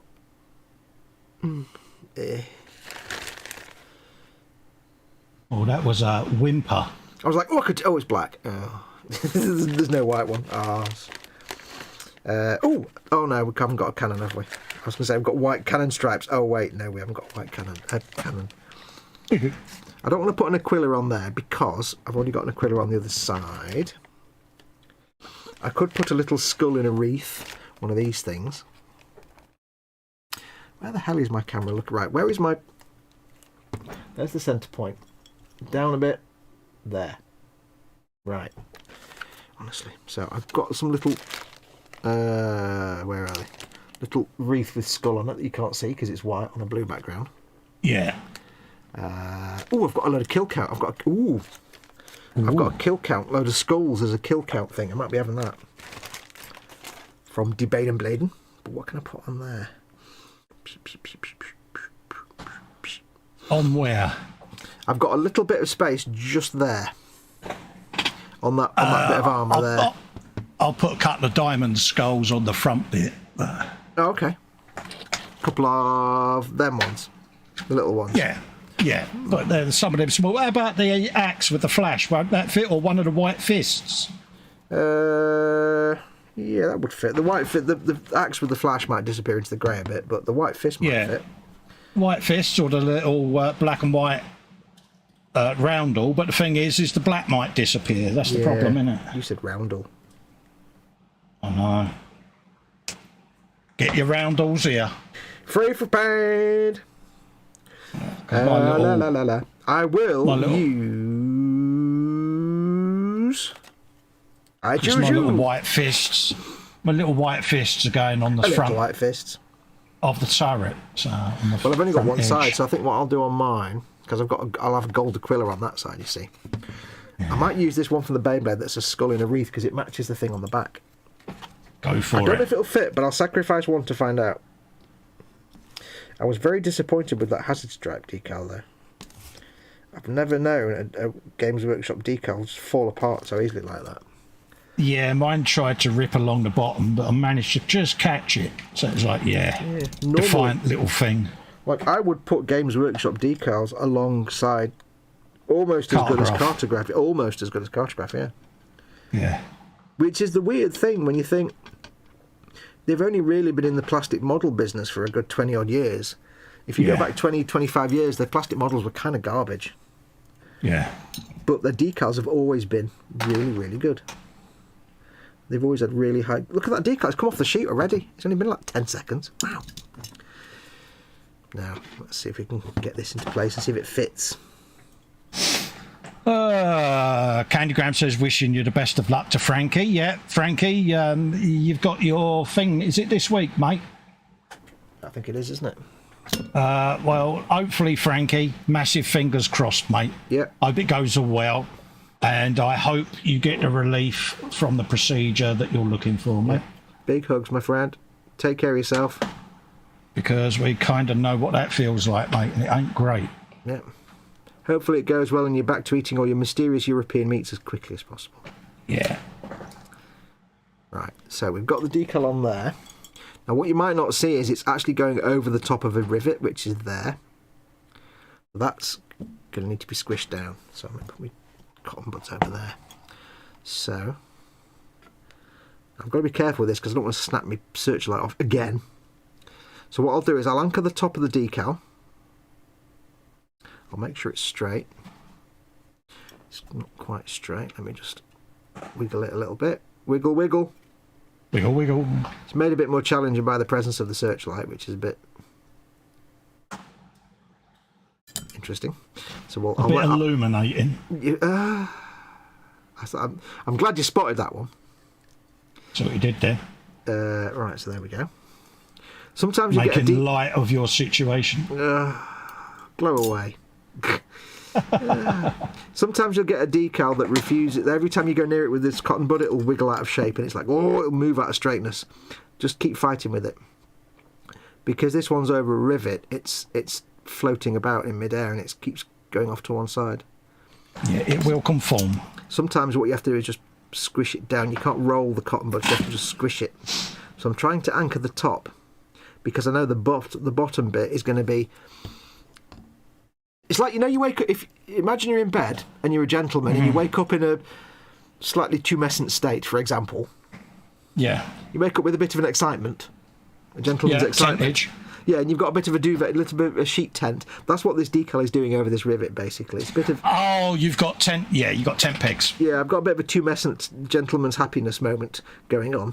I love the way you word that. So what I'll do is I'm not going to squash the decal down over that bit, because it risks wiggling the whole thing around again. What I'll do is I'll give it a minute for the top bit just to kind of lock into place. Yeah. And then, I don't know if you'll see on camera, but the actual decal itself is it's like lifting up away from the surface because of that rivet. So what I can do is very gently press it down, but not do too much. So it's still sticking up in the air. It looks terrible. I'll see if I can zoom in actually. Let me see if I can zoom in so they can see if my camera will cooperate. That was focus, you muppet. Oh no, zoom. Why have the camera got out of focus for no reason at all? Wow, that was rubbish. My camera decided to go out of focus for literally no reason. Right, so it's mocking you, mate. So you might see that it's nice and flat, but just at the bottom of the skull where the wreath is, you see how it sticks up over that rivet? Yeah. I've not pressed it down there because I don't want to damage the decal, but I don't want it to start putting creases, so I'm going to give it a second. I'll put my micro set on. I have to look. Always have to look. I'll put my micro set on. We'll give it a minute. Micro set. Nice and generous. You have to be generous with the solution over the decal, but just don't go a long way outside the decal. And I'll make sure I get it where that decal sticks up as well, so it can get underneath and suck the decal down a bit. And with things like this, it's a patience game, basically. So I've got the micro set on there. We shall leave it as it is. If I start trying to push it down and form into place, it risks just deforming the rest of the decal and it won't look quite symmetrical and lined up. It's like if you ever do decals that are straight lines, like stripes, they can be a nightmare to not get them kinked. Oh, yeah. Yeah. How many times have I tried to put stripe decals over a tank turret on a Games Workshop tank and I've just given up after 10 minutes? Yeah, it goes Pete-tong, doesn't it? Yep. Every single Bane blade I've ever made has never had stripes on the turret because every time I've tried to do it, it's just been a miserable failure. They've never lined up and it just got really frustrated. Surprised me that, being that you can paint them, why you've not painted them then? Because they look... If you try and paint, like, stripes on a turret, like, if you tried to paint those stripes... Yeah, they wouldn't... yeah. Like, thin, like, you know, kill stripes and stuff. Oh, right, yeah. I don't mean, like, big fat stripes. I mean, like, thin... Yeah, wafer thin. Yeah, wafer thin. No, it's... Just the Mr. Creosote, or just the wafer thin. Little wafer thin mint. Now, the good thing about doing decals is that you don't really have to... Once you get the hang of them, you can, if you're doing a live stream, you can just quite happily carry on doing them easily. Oh, yeah. The blue and white decal from this distance looks like the Time Team logo. That one. I suppose, yeah, it does have a bit of a... Yeah, it does, doesn't it? Time Team! I love me some Time Team. Frankie Goes to Hollywood on Wednesday is his thing. So, all right, mate. Well, fingers crossed, Frankie. Yep, big hugs, buddy. Hope it all goes well for you, mate. We need you around with your mystery European meats to keep us hungry, basically. It makes us hungry every time we post food up. Yeah, but we do know that you've been fighting through the wars recently, mate. So all the very best, mate. Yeah. I mean that. I mean that sincerely, mate. Mm-hmm. Okay, what else have we got? Jeff says to you, take all the time you need with Grim Fandango. It doesn't have an expiration date. No, I know, mate, but I'm mindful of the fact that I made a promise and I will keep it, mate. It's just real life at the moment, mate. Gonna save that for the white part on the invasion strike because I like that. I've got that on the arse. What else can we have? I tried to figure out what the actual red and white stripes on tanks were. Weren't they that it was a tank that had been captured, and it was, say, for instance, we had captured a German Tiger, we would paint red and white on the front so that our troops knew it was one of our own. I don't know whether that's true or not. No, apparently not. I've tried to figure out what they are, and they seem to be like, there's different descriptions of what, especially like in the First World War, what they were actually for. And I think they were just basically nationality markers. So, for example, Britain had red and white stripes, but then it changed in World War II, where sometimes Britain had blue and yellow stripes, and it's like, red and white looks best. And ECI the Ozin says, hello, Fox and Colin. Hello, mate. How you doing, geese? Hello, buddy. What? Don't know why I keep saying ECIDO. It's bloody ECIDO, I love it every time isn't it? ECIDO. I don't know. It just kind of flows off the tongue, doesn't it? Yeah. IDO. I quite like it. This is the way you say it now. It's correct. Festerisms, isn't it, mate? Yep. It's been festerised. Identification markers. Yeah, that's right, mate. Was it because, say, for instance, we would use the white and red because we had captured it and it let the Brits know that it was one of ours? I don't know, mate. I can't remember. Someone must know. I think it was mostly just so that you could identify your own tanks from a distance. I think. Could well be, yeah. Like nowadays, they tend to paint like a coloured square on the roof of trucks and cars and things, or you might have. It's just a quick way to say that's not German. That's if it's World War II or World War One, perhaps. Well, this is it, because if you're only seeing the silhouette and you're looking at a distance, you'll think, yeah, that's got a red and white on the front. That's one of ours. Yeah, you're a silhouette. I like being a silhouette. I'm going to put my kill count on on one of the sponsons. It's a big block of skulls, every kill being a skull. Somebody's very carefully painted these lovely looking skulls. I haven't got one of them. That's on the Baneblade sheet. Yeah, I will endeavour to strip the man cave out again because I need to find my sponges and my Baneblade detail. Sponges! I'm wondering whether I put my Baneblade decals. You'd have put them in a safe place for future use, wouldn't you? Yeah, I'm sure. I've got a feeling I put them with the instructions, but I can't remember where I put the instructions. Don't worry, if you can't find your sponges, just buy a shitload of watches. Cheap watches. It's annoying. I've got a box that's got 60 sponge things in it from when I got my Vallejo paint storage case. And it's basically a big sponge, and you just pull all the inserts out to put the paint in. Yeah. And I'm like, I'll keep them for when I do the Leman Russ. I had a load of spare like foam bits from inside like skirmish cases and things, the Games Workshop skirmish boxes. So I did the same. But I was exactly the same when before we went live. I'm like, right, where's my I went into the drawer where my sponges live, forgetting completely that I'd actually moved them all to a different drawer, and I was like, and cut them into little bits. And I'm like, wait, what? Where's my sponges? Yeah, I had them Monday. That's the annoying thing. It's like, really? One other thing with decals, folks, if you're doing decals and stuff, make sure, you don't have to, but like when you put them on a model, don't always follow edges on the model. Like I'm not followed that line there because that isn't actually horizontal. It's slightly off horizontal. So if I put that tank flat, I know you can't really see it and I can't really show you, but the lenses are in the way. The actual skulls, the top ridge here isn't actually perfectly horizontal, so I've made sure these are horizontal to the world rather than at a funny angle, because nothing worse than if you get a wonky decal. They're at 90 degrees, they're lined up with the edge there rather than the edge there.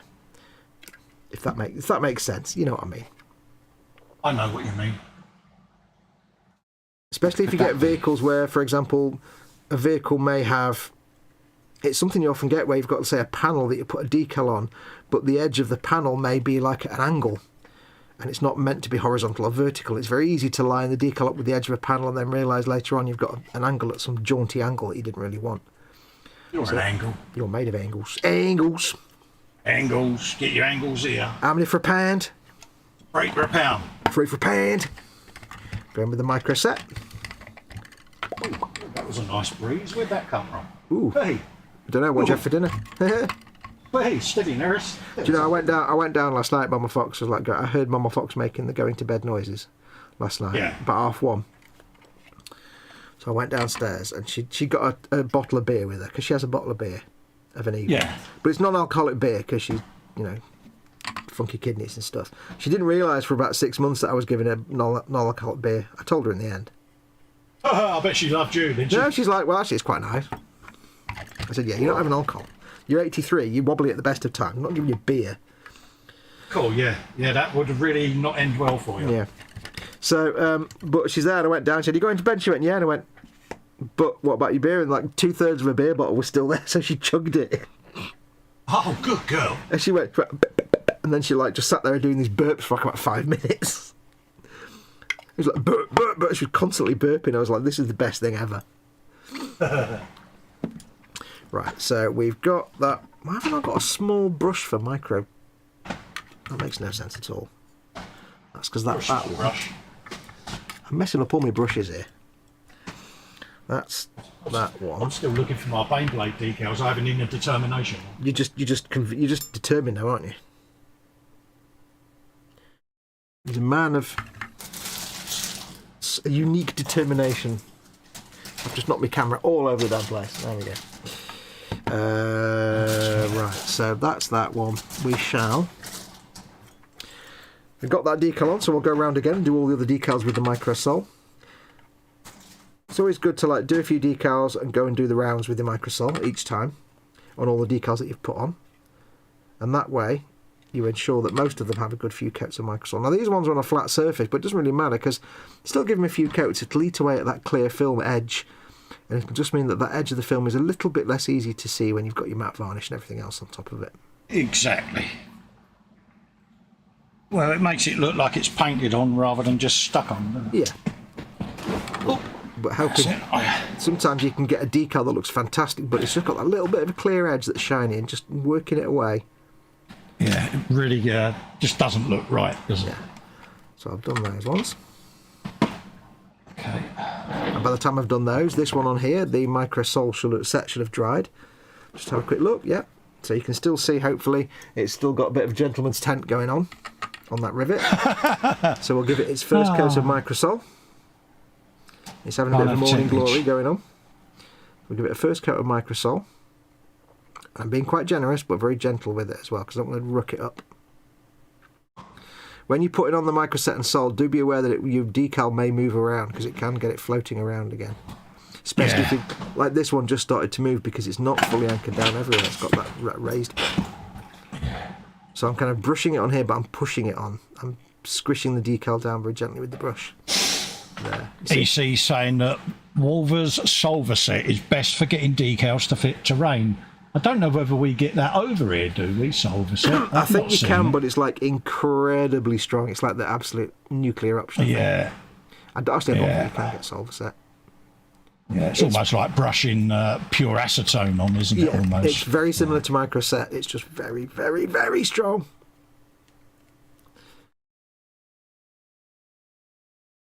So we're going to keep putting microsol on this one.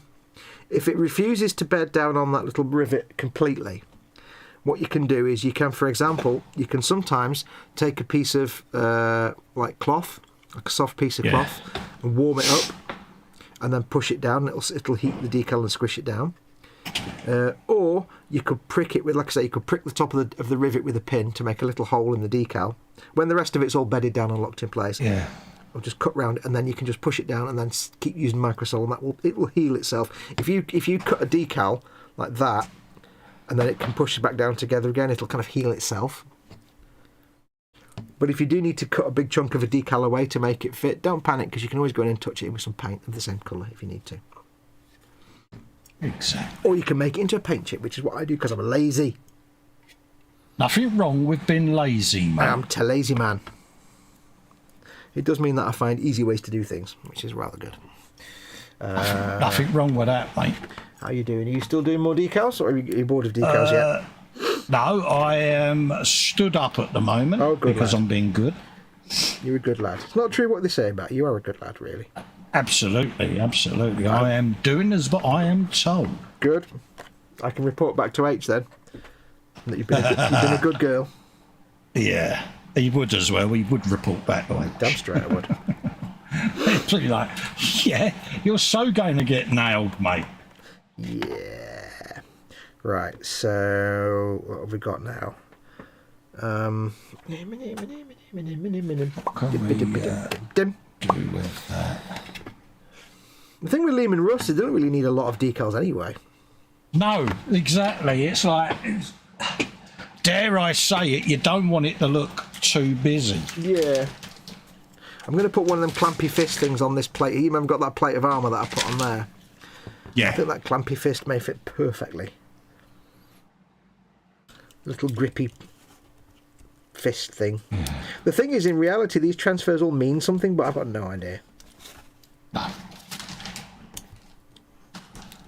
I've got those on there. In reality, it's probably like making a World War II tank and putting on markings that tell you that it's part of the 3rd Infantry Brigade, the 4th Armoured Battalion, and the 7th Horse Guard Division at the same time.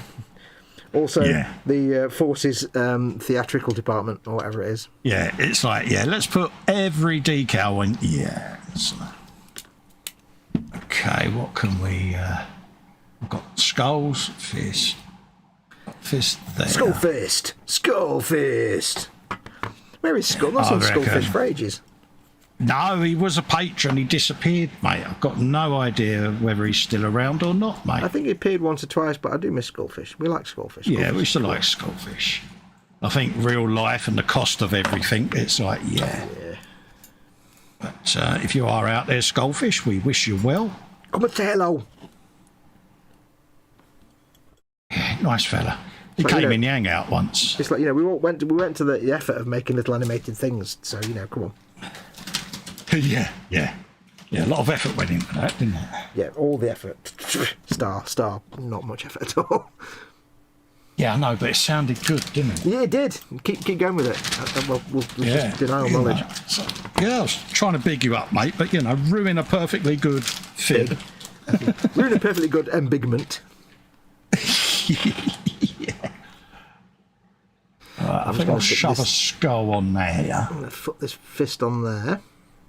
I'm sure it's not lined up correctly, but we're only doing this for our own fun anyway. It doesn't really matter. Absolutely. But now I shall put one more decal on because, yeah. No, I get told off for moving.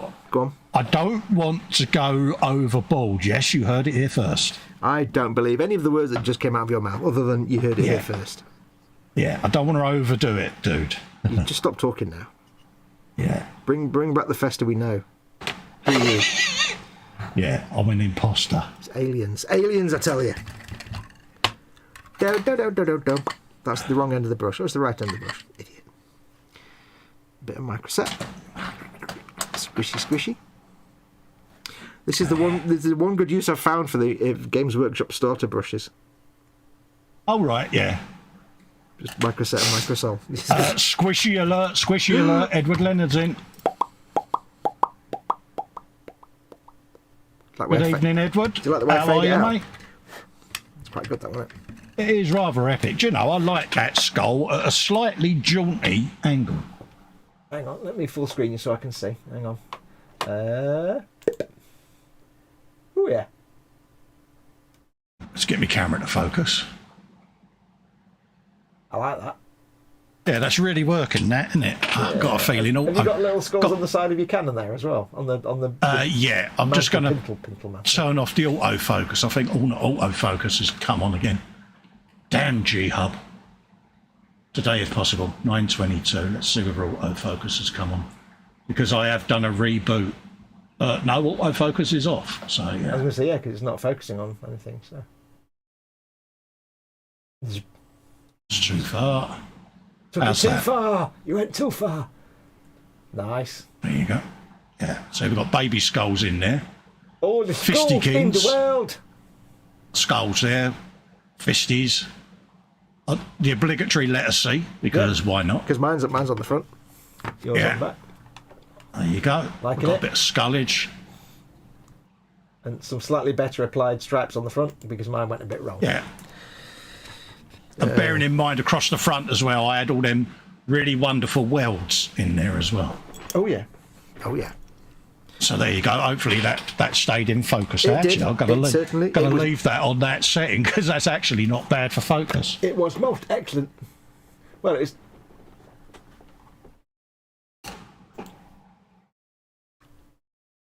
was good for focus when you were where you were.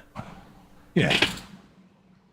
You're a bit out of focus now when you're working on it. Yeah, I'm wondering whether I should turn auto on. Let's bung auto focus on and see what it does. If you're moving back and forth a lot, you may as well. Yeah, because it's on the G-Hub. It's different software I'm using now, see? So yeah, let's have a looky-loo, folks. Different software. Yeah. I shall do... There you go. Autofocus is on now. You can never have too many Aquilae on these things, so I shall do a... If I can fit an Aquila on somewhere, I'll do an Aquila. I've got some white ones. Although I've got to make... I don't know, will I put anything on the stripes? I might not put anything on the stripes, but... Ooh, what was that noise then? It was brilliant. That's me in my boom arm. That was like you went bionic. It's great. Yeah, I like that. Proper Steve Austin, wasn't it? I'm going to call my tank Iron Duke, I think. Iron Duke? I've got an Iron Duke decal. It's on the Baneblade sheet, so... You know, I've got no idea what I'm going to call mine. Bob. Dingus the tank. Burp the tank. Yeah. Oh, I tell you what. Anybody watching this in chat now, look up this mobile number. Somebody do a Google search for this mobile number. It probably isn't real, but it's a decal on this sheet. 07968 057 152. Please tell me that's a real mobile number. Dial it. Oh, yeah. La la la la la la la. Yeah, it'll be, if that's another Warhammer builder ringing me asking whether this number's real. God damn it. Yeah, unfortunately all the names for the tanks on the armour sheet are all in black, which is rubbish. Yeah, Justus Extremis, Armoricorum Mortis, Imperius Metallus, and Kill. Kill's a bit rubbish, but I would have thought Imperium Metallus would be quite good for you. But Lynn says, looks good, mate. Oh, thank you, Lynn. Much appreciated. It looks awesome. Different, isn't it? It looks as good as mine, which means it looks awesome. It's got morning glory again, isn't it? Ooh, there you go. Let's knock that down. Yeah, it was gentleman's witch. Oh, yeah, you're having a bit of a trouser tent moment. Trouser tent. Yeah, it's because I knocked it and it was like, yeah, let's back that back. I always get a bit of a trouser tent when I knock it, but, you know, hey. And obviously the barrels are drilled out now as well. Drill out the barrel. I sent Festa a message a couple of days ago. He sent me a photograph to say, here's how it looks. And I'm like, it's brilliant. You're going to drill them barrels out? And he's like, oh. Because somebody forgot to drill the barrels out, didn't they? Yeah, I really thought that, you know, the one thing that we've all been moaning about, and he's like, you're going to drill them barrels out. And I looked and I thought, oh, crying out loud. FFS, he said. Yeah, I was like, really? Without using spelling. Oh, actually, this decal looks crap. What decal looks crap? This one. It says Iron Duke, which is great, but when you actually see it, it's just like a normal serif font. It just looks like somebody's just painted it on with Word.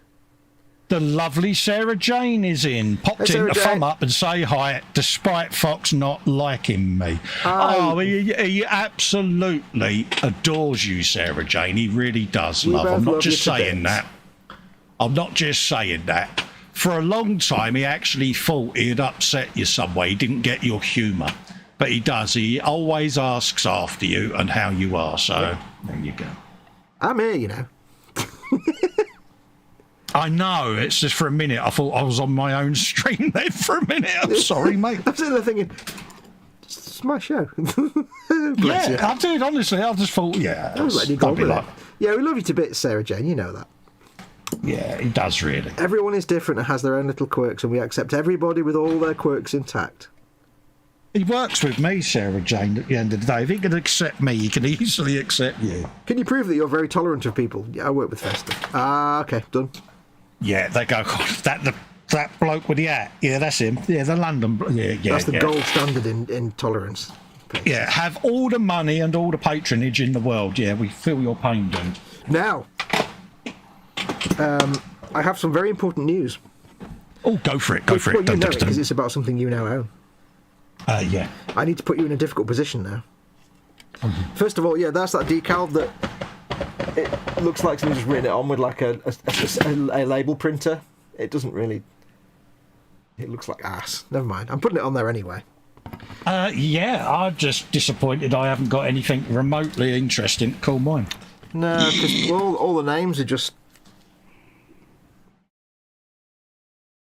All your names are in black, which is a pain, isn't it? Yeah, I've got Necromundia in white, Cadia, Catchacan, Mordian. Yeah, they're boring. They're like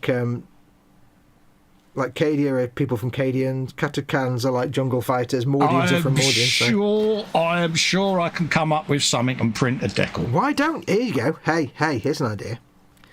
You've got Necromunda, Cadia, Catachan, and Mordian. Why don't you cut out individual letters and make up your own word? Hello, Mama Fox. Yeah, it's going to be something like who'd you be calling me Watching for it, isn't it? Just put like Beepis or something.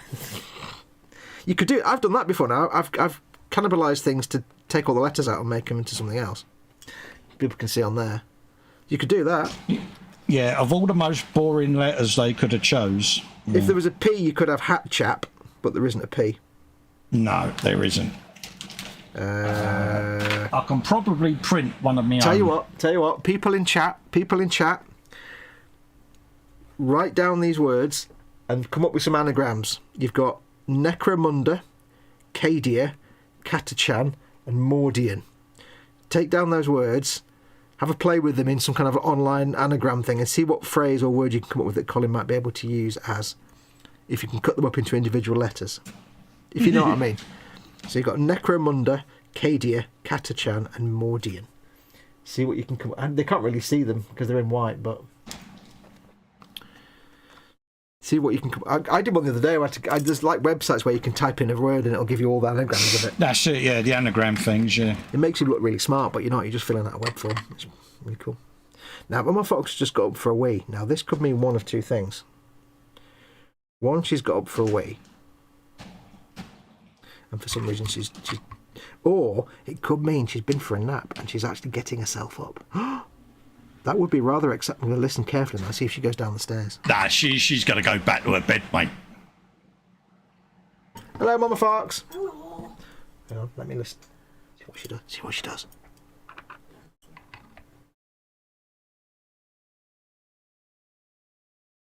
Gone back in the room, but she could be putting a sweater on. I've not heard the door close yet. I'll keep listening. Oh, see if she goes down the stairs. The tension. I know. Here in the house. I'll do some more layers of micro salt. I'll keep you updated. Bless her. Yeah, I'm curious as to what she's going to do. She's either going to impress or disappoint you, one of the two. Yeah, well, she normally doesn't go for a wee when she's having a snooze. Well, she's got a commode if she needs it, so she wouldn't use that. And she wouldn't go to the loo, so we'll see what she does. Oh, I can hear her. I think she's going downstairs. Good girl. She's going downstairs. Yep. Legend. She's been a good girl. She's actually got us up for an hour. Good. Oh, mate, that makes you proud. You know what that is? She's after a takeaway. She had one last night. She can have one whenever she wants. Yeah. Yeah, it's good. It's good for me because when she goes for a snooze, like when we're doing a stream or something, I mean, she's sleeping for an extra 3 hours, but in that 3 hours, she's not drinking any fluids or anything, so... It could be that she's gone down to make herself a brew to bring back up with her. No, she wouldn't do that, because once she's up, thankfully. In the middle of winter, she might do that, but she'd rather just not have a brew and wait for me to make her one, because she's lazy. Hereditary then, is it? Yeah, absolutely. Absolutely. And yeah, you was before that. You was on about throwing me under the bus. Oh yes. Just to let everybody know, talking about video games, there's no excuses now for Colin because he now owns the best video game controller you can get. Because if you remember, my Elite controller died a couple of weeks ago, and I had to replace it. Well, I sent it to Colin and he fixed it. He was able to fix it and get it working. I know. So, Festa now has an Elite version 2 Xbox controller, which is the absolute best controller you can get. And he's got no excuse not to play all the video games in the world.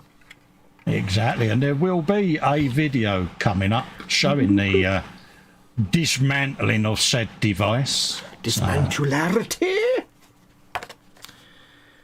Yes, it now gets recognised. It exists, and So there you I've go. tested all the padularity, and it all works. And I made the mistake of messaging him back, going, "I got it working." He's like, "You got no excuse now." Skyrim. Yeah, please buy all the games in the world, all the games. Right, I just like doing decals. We've got an hour to go, and I could sit here doing decals all hour, you know. Absolutely, mate. Nothing wrong with that. I'm not really keen to start doing chipping for the last 40 minutes of the streams. No, there's no point, mate. Not for that. Don't forget, folks, we are actually completely absorbed in our decals. We're ignoring chat completely. I do apologise.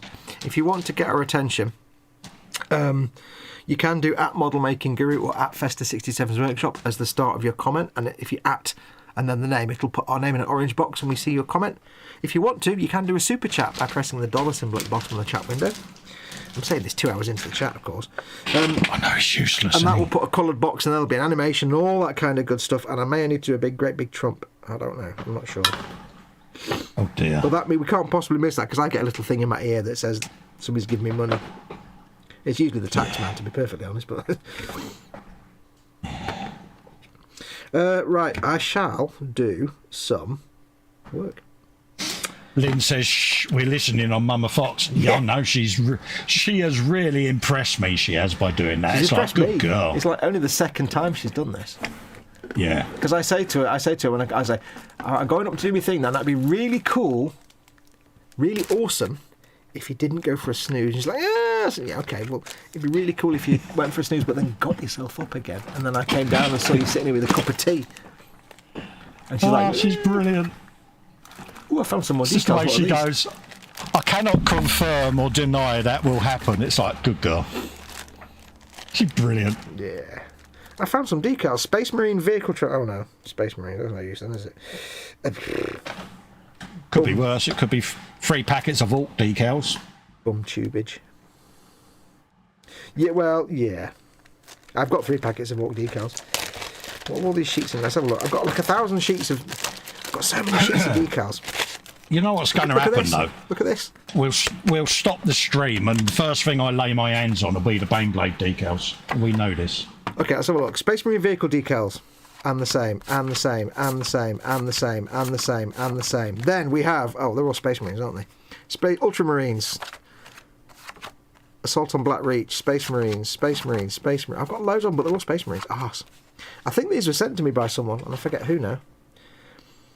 I have approximately 12 to 20 billion Space Marine decals, which is awesome. I can now make many salamanders if I chose to. There you go. Right, and of course, I've done lots of things to cheer Foxx up as well, because I may recently have expressed that I have taken an interest in Deathcore of Krieg. I know. I went and said it, mate. You all right? I was debating whether to do that, so they all flew out, and I thought no, because I have to put them all away again. And I also admitted I may have looked at them on Forge World. Well, I don't know if I'd recommend the Forge World figures so much for standard infantry, because yeah, but you can get the plastic ones. But for grenadiers and the vehicles and everything else, yes. So yeah, there may be options. Oh, there may be options coming. There may be Deathcore ahead. You even mentioned something else last night, but it's up to you if you want to mention that. You want about it's entirely up to you if you want. The one that made you faint. It's entirely up to you if you want to discuss that one. I'm going to put Acadian symbol on mine. When I move my man cave, if my eldest lad does decide to go to Maidstone, I may consider getting an Xbox.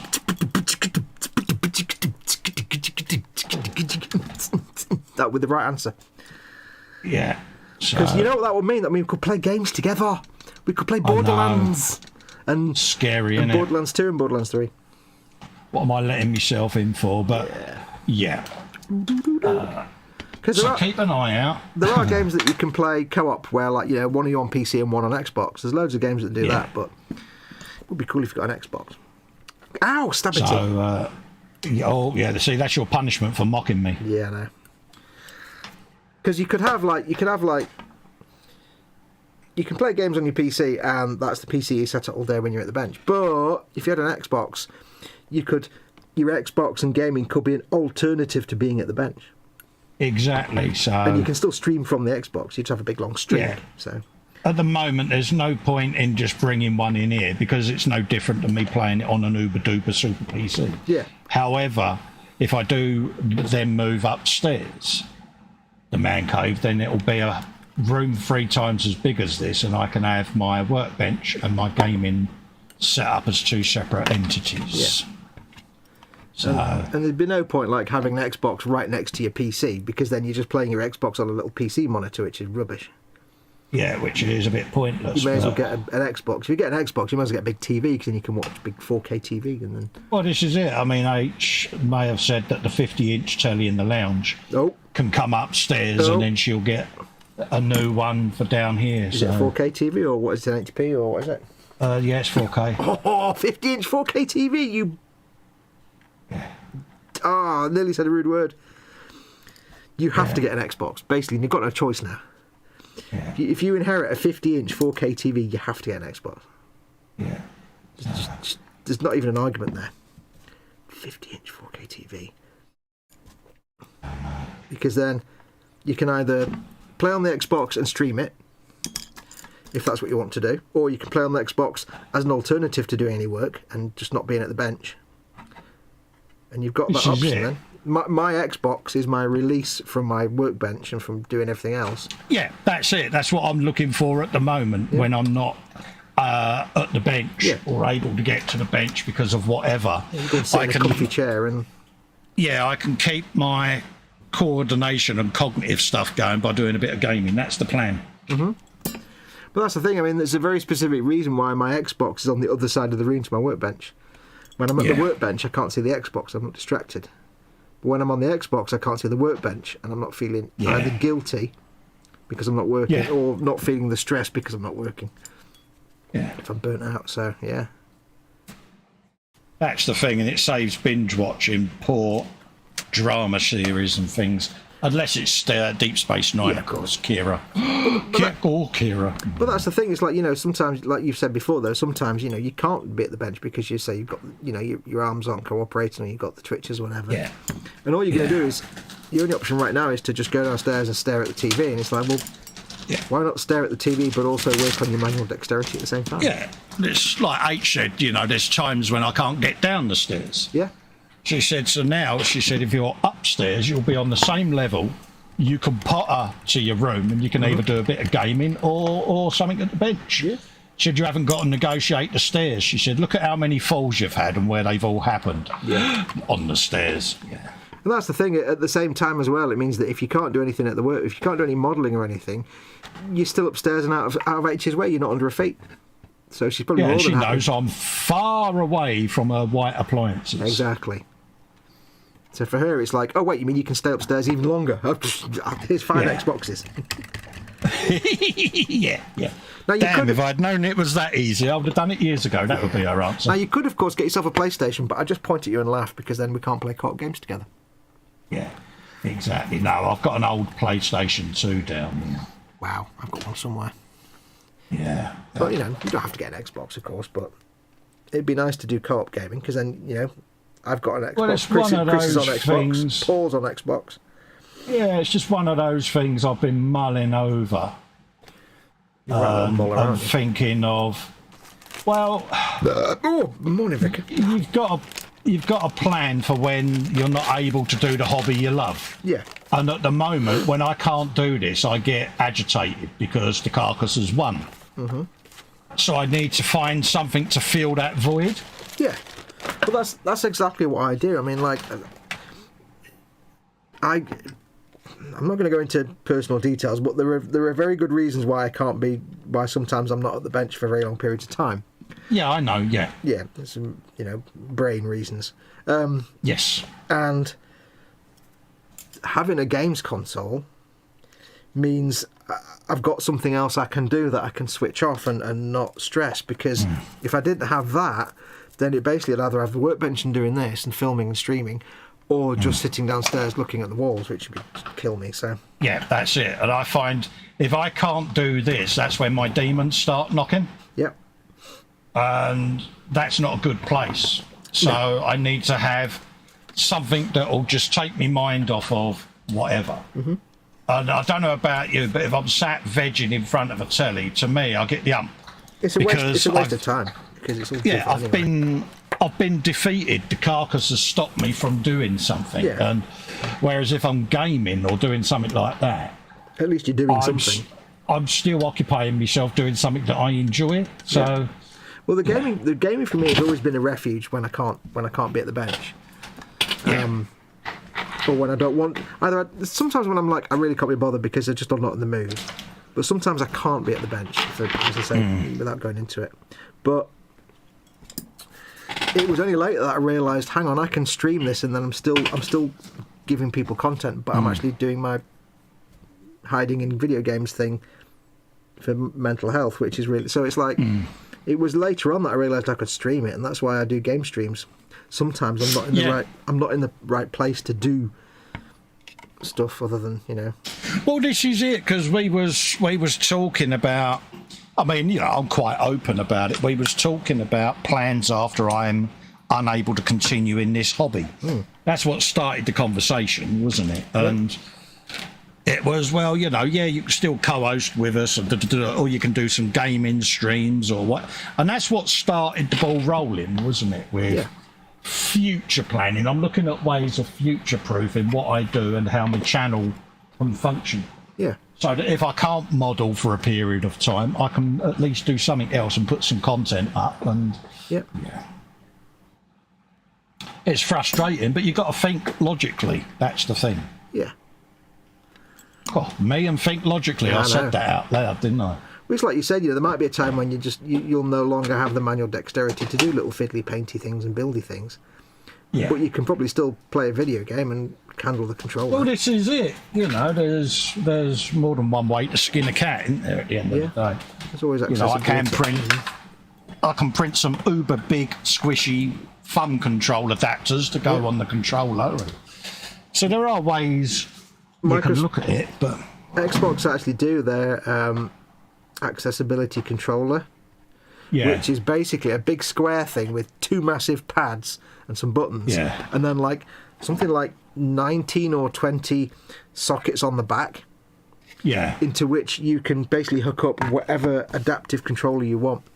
So if you can't use a controller, so if you've got somebody who can only use their feet, then they can basically have this thing that's just they can plug in foot pedals. Or for people who've got, Jeff Light says, how about Mandy Door? What's Mandy Door, mate? Manidor. What? Manidor. I don't know what Manidor is. What's Manidor? What we talking about, Jeff? Yeah, I've got no idea what that is in relation to, buddy. Apologies. I don't know what that is.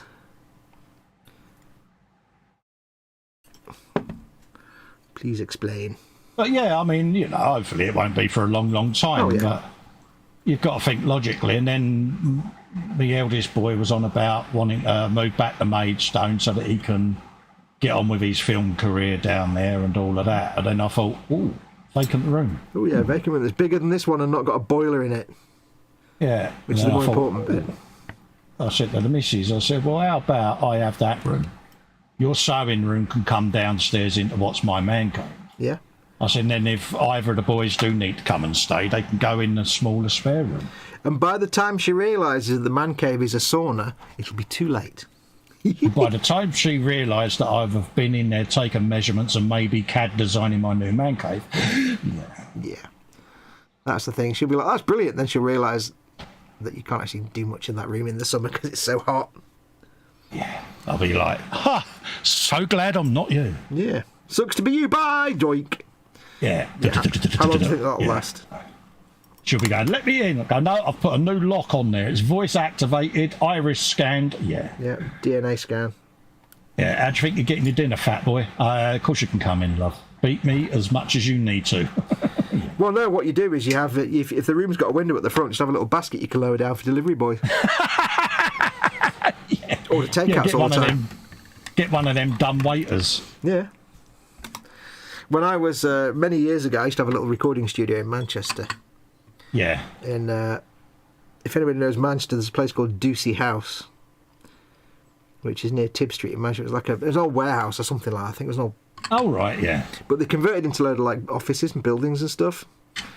And rooms and places for artists and musicians and stuff. So I rented a little studio there. Yeah. And that's all my synthesizers and stuff. Go on, what's that? I'm laughing at Sarah Jane. What she said? She says, Colin, if you end up doing gaming, I can build that big car kit for you. Won't be wasted, just saying I'm volunteering. Yeah. What, the R2D2? Your support is duly noted. Now, I never said that. Your tireless support. Get it, tireless. Yeah. See what we did there. Yeah, so anyway, I used to have this little studio. And it was only a little tiny thing, but I had all my synthesizers and recording equipment in there and everything else. And down below, underneath all the offices and stuff, the ground floor was like a late night bar and nightclub.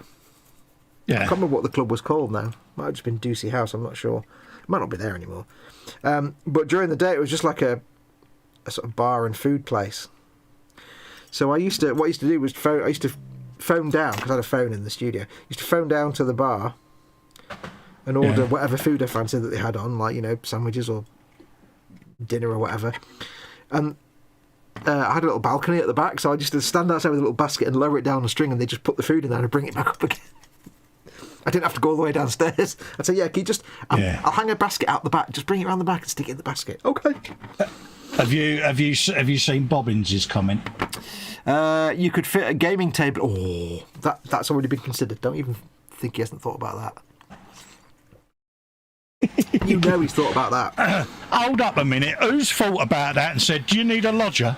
Moving on. You might have done. Moving on.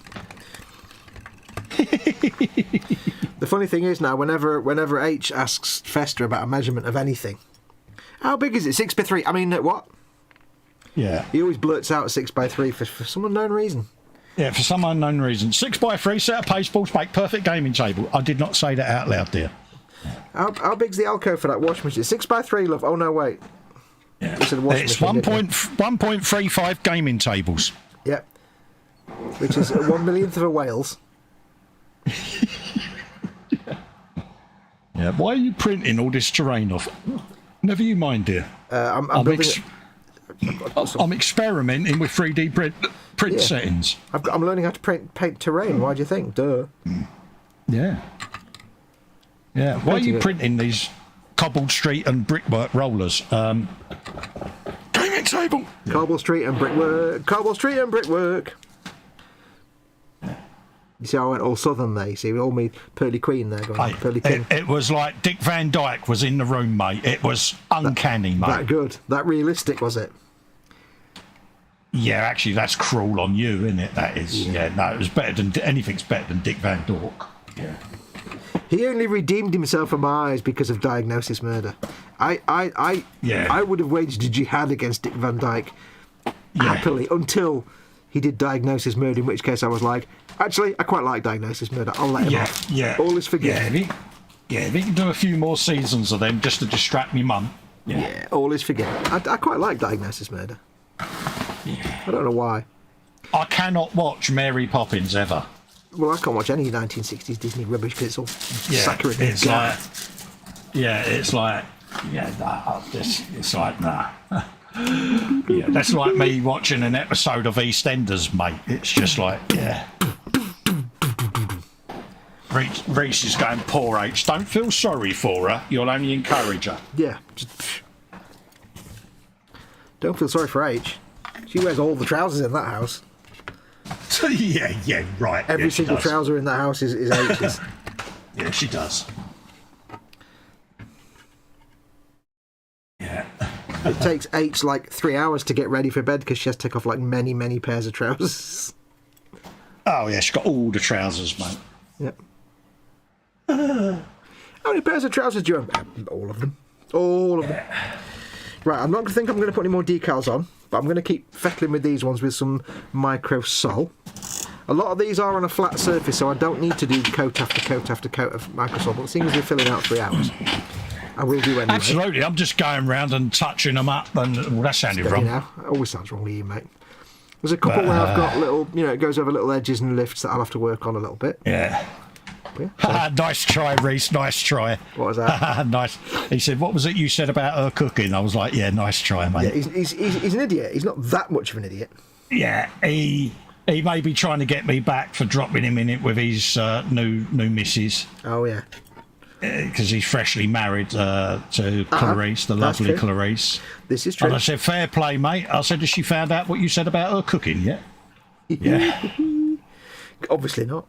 Yet. I can imagine Reese was going, no, love, I never said a word, love, would I? Would I say that, yes? Oh, okay. Yeah, that's what would drop me in it, mate. The minute I'd say to H, would I say that? She'd go, yeah, you would. It means you did. It means you're guilty. I own you. Do you know what I know? Do you know what I know without ever having seen it? What I know on an instinctual level is that whenever you're in trouble with H, you basically become Rom. Yeah, correct. Moogie. Yeah, I do. It's like you go into I'm in trouble mode. What? I talk to the tops of my feet. Yep. It's like, really sorry, love. I know I'm stupid, but I am a bloke. I know that isn't an excuse, but hey, it's. But brothers. Yeah. She just looks at me. Yeah. She raises one eyebrow like the Rock, the wrestler. Yep. And she just looks at me and goes, "How stupid do you feel?" Immensely stupid, love. How stupid would you like me to feel? Does he literally just say out loud the word sigh? Yeah. She just smacks the back of her hand on her forehead, looks up and go, why do I get the stupid one? I'm going to do one more decal. I found a square of 6 stars. Oh, good man. I'm going to split it in half and have each of the 3 stars underneath the Cadian symbol. Oh, you good you are. Just because I looked at it and thought this needs to happen. Boop, boop, boop, boop. For Cadia. Cadia stands. Yeah, the good thing with these decals from Games Workshop is you don't have to... With crappy decals, you have to trim the clear film around to clean it up, because otherwise it's massive. With these ones, you can trust them enough that the clear film isn't going to show up too much. Yeah, they do drop down, don't they? Yeah. The clear film is so close to the actual printed part that you don't have to worry about that. All I've got in my head right now is pie, mash and liquor. Pie, mash and liquor. I've never even had pie, mash and liquor. Oh, mate, yeah. She did me pie, mash and liquor the other week, and I went, I love you. She went, no, you don't. She said, just because you got pie, mash and liquor. Yep. And I went, how do you know everything? Why, she says? Because I'm a woman and we know best. No, the real secret is, how do you know everything that a man doesn't understand? How do you know everything? It's because we're really not that complex. Exactly. That's like saying, easily pleased. I'm an expert at nailing this nail into a piece of wood. Well, it's not exactly hard, is it? Yeah. She knows the best present she could ever get me would be an old car tyre hanging from a bit of rope from a thick tree branch. I'd spend hours swinging in that. Oh, if she really loved you, she'd make it go across some sort of stream or brook. Oh, yeah, because you can't resist it as a bloke. Even now, mate, if I was walking along with you on me sticks and I saw a bit of rope, I'd say, do us a favour, mate, get us down there. We're going to swing on that bad boy. But the thing no matter how much you say don't, I'd still do it. The funny thing is, though, it's weird, because I'm the same. If it's just on a piece, if it's like in your garden, it's like, yeah, it's a swing. If you put it over a brook or a stream, it's suddenly like, I can't help it, it's too beautiful, I can't resist it. Yeah, you turn into Tarzan, don't you? It's like, And a little touch of mild peril, as the ratings board would say, and it suddenly becomes irresistible, and you can't not swing on it, and you know you're going to fall in and make a tit of yourself. Yeah, we all know how it's going to end badly for us, but we all still do it.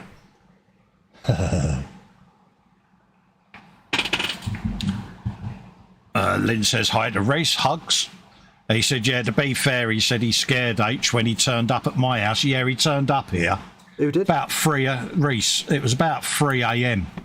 Really? And he was taking I think it was a liver down for transplant. All right.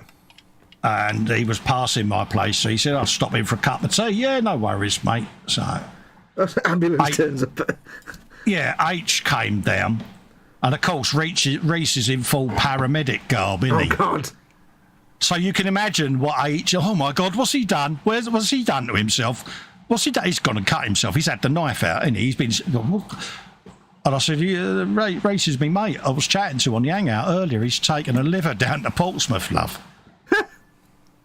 Oh, you didn't tell me. I said, well, he was asleep. Yeah, but she was in proper... Yeah. No, not... Oh, are you okay? It's, what's the stupid idiot gone and done now? Yeah. Well, she knows you too well. She does, mate. Of course, Reese helped. Yeah. I like that. Yeah, he just sat there watching me get owned, and I was like, yeah, see, that told her, didn't it? Yeah. Were you doing the chicken head bit? Yeah, I was proper pigeon head, mate. Pigeon head, like, yeah. My mum still does that. It's hilarious. I do get the giggles. Well, it's somebody in their 80s. It's just, being up to Yeah, oh, she's brilliant. She is so funny when she gets going. I can imagine her and your mum. Oh, my God. We got a thing through the door the other day. It was like, hi, we're British Gas, and we have to come and replace your electric and gas meter now because the one you've got is an old one and your house will burn down. You'll all die. Yeah. And basically saying we need to put in a smart meter. The reality is, of course, it's completely optional, but they write this letter in a way to make you think, oh, I better have it done then. Yeah, it's the scare tactics, isn't it? And Mama Yeah. Fox was like, right, they say they need to come and do the meeting. She went, no, they can F off. Don't want a smart meter. Good girl. Are you sure? Don't want a smart meter.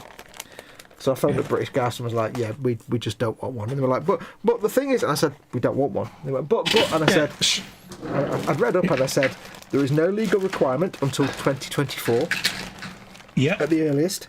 We are in our rights to refuse it, so we don't want Exactly. one. Also, and it does confuse them. I mean, we've got one here. It don't worry us, to be honest with you. It's, but yeah, they're not the be all and end all. Well, we had it with the water meters when water meters come in, and it's like, well, have at it, Well, I said to the woman on the phone, I said, at the end of the day, I said, put it this way, this house is. You're saying that the electric and gas meters we've got might be a bit dangerous. Well, the gas meter you guys put in about 10 years ago. The electric meter, yes, it's a bit old, but the whole house has got 1930s wiring. The bit I'm worrying about is not the electricity meter, it's the wiring. Swapping it out to a modern meter, not really going to change that risk. Does Mum own the house, does she? Yeah. That'll be why you've got 1930s wiring then. Yeah, the house because was built... obviously, if you was a tenant, by law they would have had to bring the wiring up to code. So no, I mean this house was built in 1939, I think, and then and then we got it. Had a little bit of work done in 1985, and that was basically putting in some double glazing. Yeah. We had the roof done in about 2005. That's kind of it. We're not exactly a modern house in this house. A bit basic. Really. We had the wiring ripped out just before we bought it. Yeah. Well, we just not been able to So we waited until they had to do all the wiring up to code, which came out, I think, early 90s. Well, basically, in this and house... they had a big thing, done the boiler, windows, doors, and all the wiring, and then we're like, yeah, we'll buy it now. Well, the thing is, I mean, we've had this house since like 1969, I think, and my parents have never been able to afford to get it done up really until my dad retired, medically retired in the mid-80s, and had a bit of money, and we could get some double glazing put in and a bit of decorating done. Yeah. Put a central heating boiler put in and 2 radiators, get it 2 whole radiators. One in the bathroom, brilliant. One in the hallway downstairs. That's for the rest of the entire house. Thanks. That's it. So we had the roof redone because it was leaking. We've had the front door done, but yeah, this house is still old. It's an old house. Do you get to play walking around in the sleeping bag in the winter? Then is that what you're saying? Yeah. Well, like I say, we've got a bath. We've got one radiator in the bathroom that heats the whole upper floor. Yeah. Which isn't so bad for me because I've got like all these lights and a computer and an Xbox and everything else that can help warm things up. Yeah, and he's full-blown leopard onesie as well that he's not telling you about. Yeah, with the tassels. Shh. Yeah. Shh. And downstairs there's literally one radiator in the hall, not in the living room, in the hall.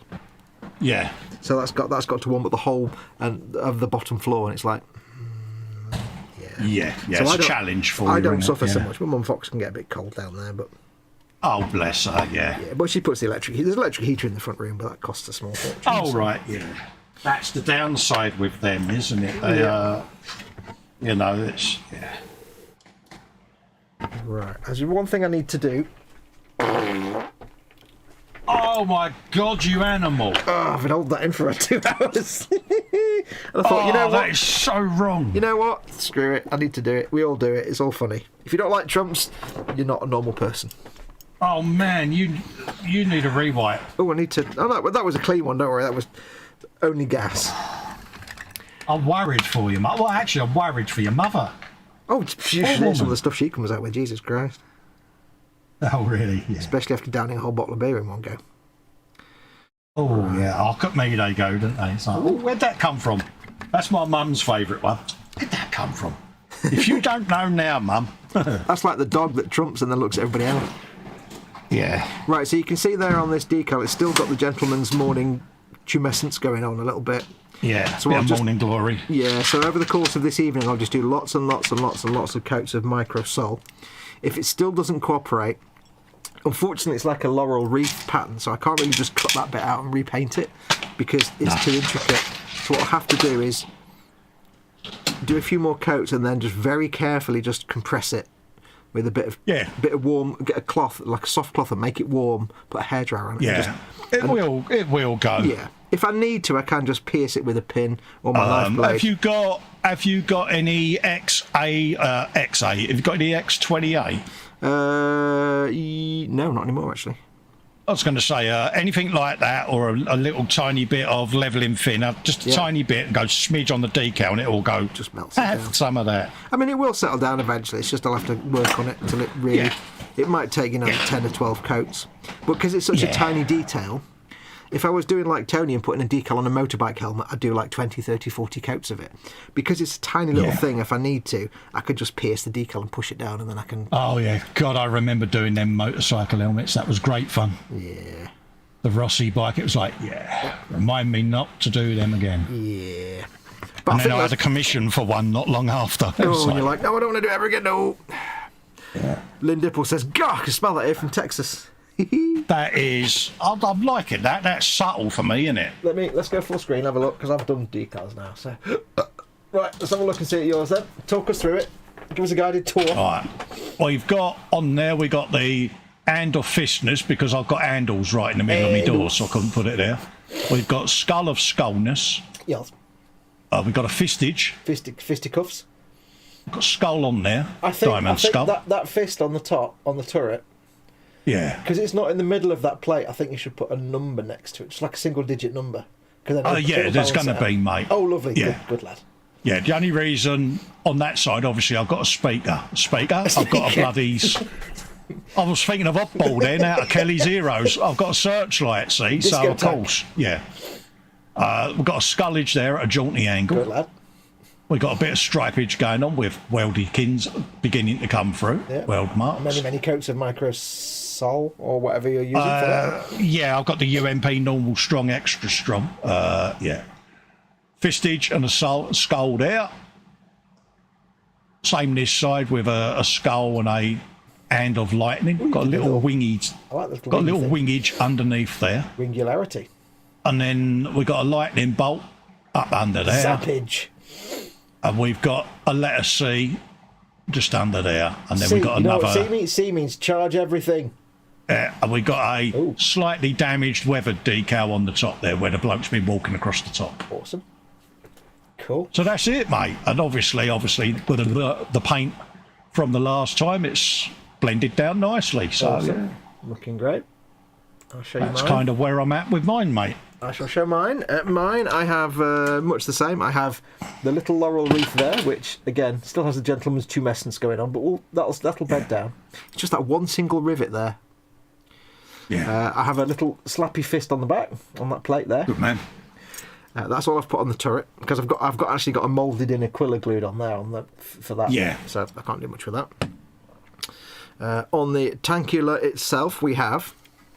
that's from a Baneblade set. Aquila and number. I've got the fisty poppy of happiness, which I can fit on there because I haven't got all the extra guns. You put more guns on yours. I've got many kill skulls. I like that. All the skulls. Somebody has to really carefully paint a skull every time. It's like, oh God, we killed another one. God damn it. Yeah. I've got that little Cadian symbol in the stars, which for some reason looks like American and makes me think of Congress, but I don't know why. Yeah, it's got that look about it, isn't it? I've got the worst decal in the world, which looks rubbish, which just says Iron Duke. Like somebody's literally got Windows 3.1 and printed out a big sticker that says Iron Duke in Windows default font. Yeah, Times New Roman. Yeah, Times New Roman. I've got the C and the thingy there. I think in real vehicles, these are things like platoons and like bridge weights and things like that, so how heavy it can go over a bridge and stuff. Yeah. I've got that, which went a bit wrong. It's got some chips on it, and it's gone all ripped there. But again, doesn't matter. Yeah, battle damage, scrapey and all of that. That'll be covered in a lot more chips. That'll probably be, by the time this is finished weathering, you probably won't even be able to see much of that anyway. So yeah. Again, don't worry about it too much. Another one of those. That's two things, two decals together. Grab your fist and that number on again there on the back.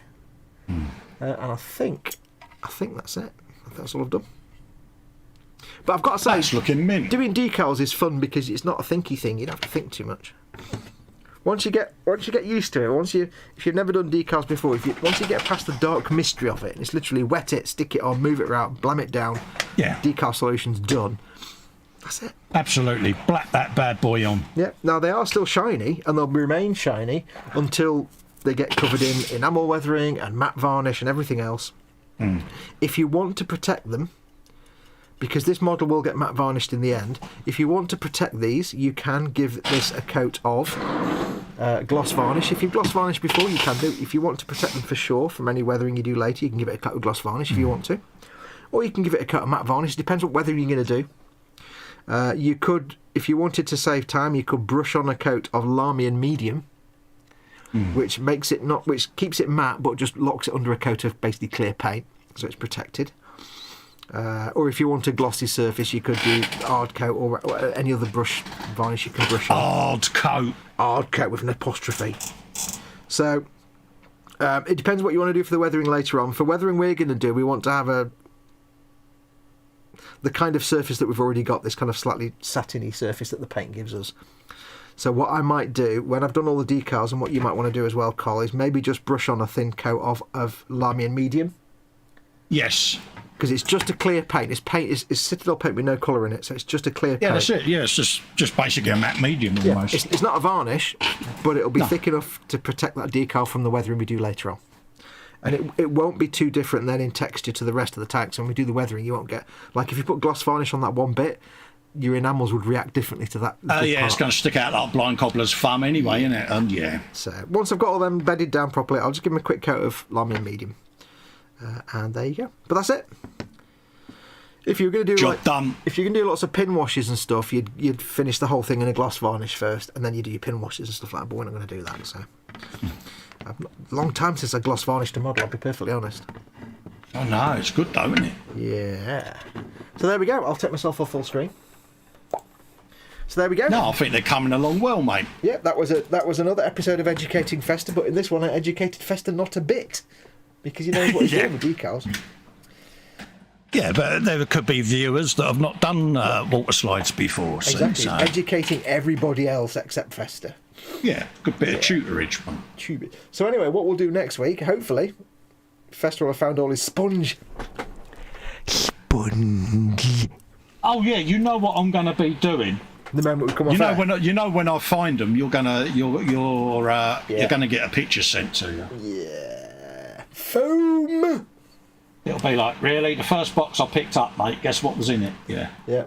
The first drawer you opened. It's always the way. Really? It's like you only remember the thing you've been trying to remember all day, you only remember the moment you drop off to sleep.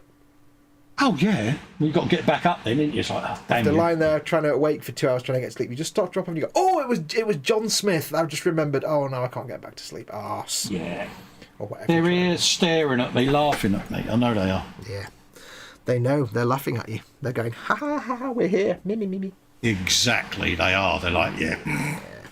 So next week we will carry on. Next Sunday we'll be back and we'll start with the chipping of the grey. Yeah. You will need Festa, apart from your sponge.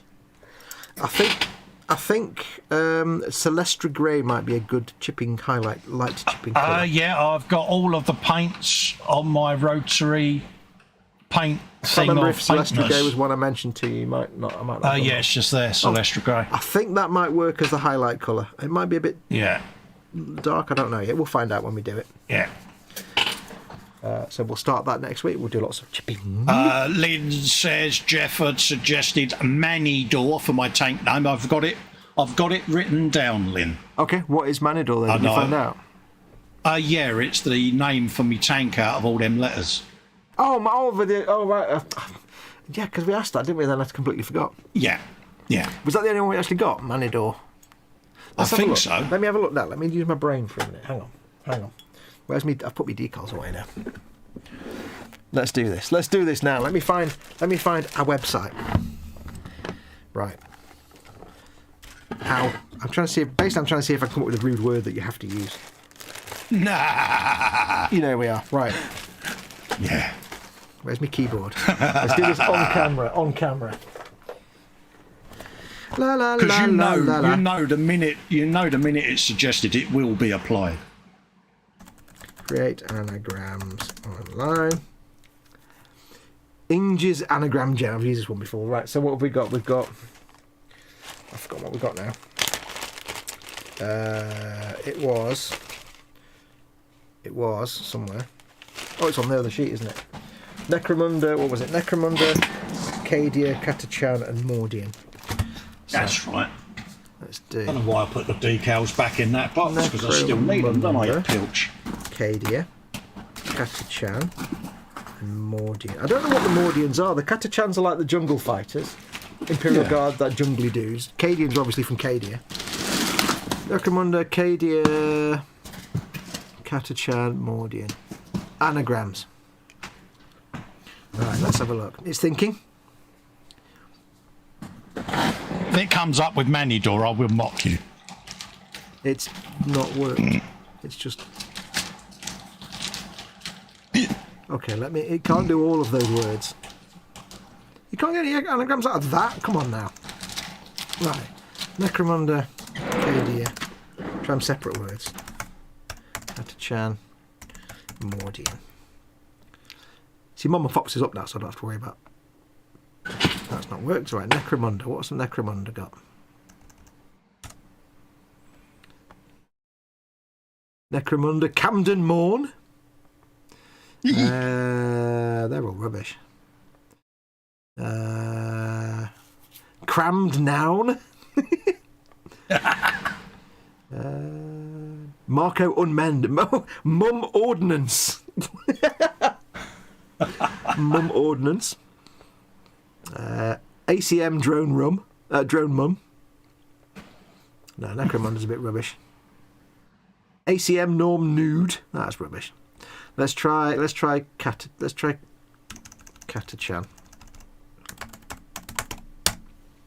Catachan. How about Orcadian? Orcadian. Orcadian. Oh, that isn't. That would work. Orcadian. That would also work for. What else can you get out? Orcadian would work. Acorn Aid. Acorn.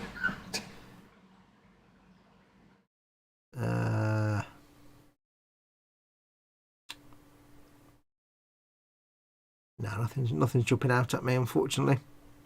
Let's try. Oh, Orcadian would work if you want to put a puffin on it. Do a little tiny 3D printed puffin. I can't believe Necromunda didn't come up with anything. What was the one? Yeah, it's a bit biblical backside, isn't it? Oh, it's Necromunda, Catachan, Cadian, and Kill! Which is rubbish. Oh no, Mordian, isn't it? Mordian.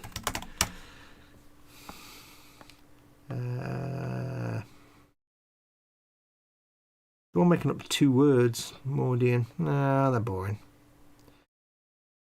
Dr. Naomi. Iron Mad. Iron Mad. Iron Mad. You could probably get Iron Man, actually. Yeah. Yeah, Iron Man. Out of all of those. Iron Man. There you go. Man. Naomi Road. Oh, Odin Ram. Odin Ram. The Ram of Odin. Anyway, enough of that nonsense.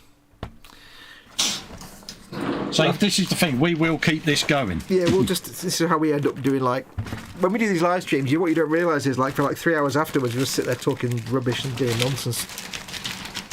We both sit here dying for a wee and just talking about rubbish for 2 hours. Yeah, and then it's like, yeah. There we go. Right, let's put that back over there. Let's have a look at chat before we go. That was great. I was here the whole time, says Go For It Painting. Cool. Good man. Thank you very much. Well, we will, of course, carry on with this next Sunday. Like I said, we'll carry on with the chipping. But we'll call it a show from there. Thank you very much, everyone who's been watching. Now, don't forget, of course, we're not here for eModels Monday tomorrow. That's right, yeah. eModels themselves are closed and we're not doing a stream. Whether one of us does a stream on our own channels, we might do. I don't know. Maybe me and you, Cole, should just do a Stomper stream or something. I don't know. Yeah, I don't know, mate. Whatever. I don't care. I'll do a stream. I'll happily take that 9 o'clock Monday slot. You're a bad man. You're a bad man. I don't care. One of us might do something.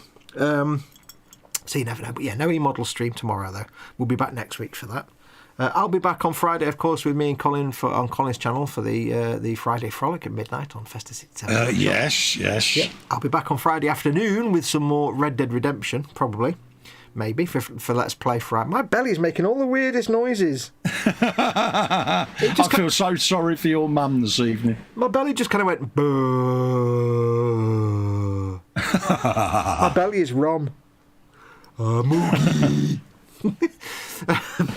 So we're back on Friday with probably some Red Dead Redemption for Let's Play. We're back on Saturday with more Cyberpunk, and Sunday, of course, with more Warhammer. I will try and do some filming this week. I've got to film the Star Wars catalogue stuff. I've got to do some live stream of my Iron Man or my Dodge Charger. I've got to do that. I've been trying to for the last few weeks, but it's just real life keeps getting in the way, and I can't do it.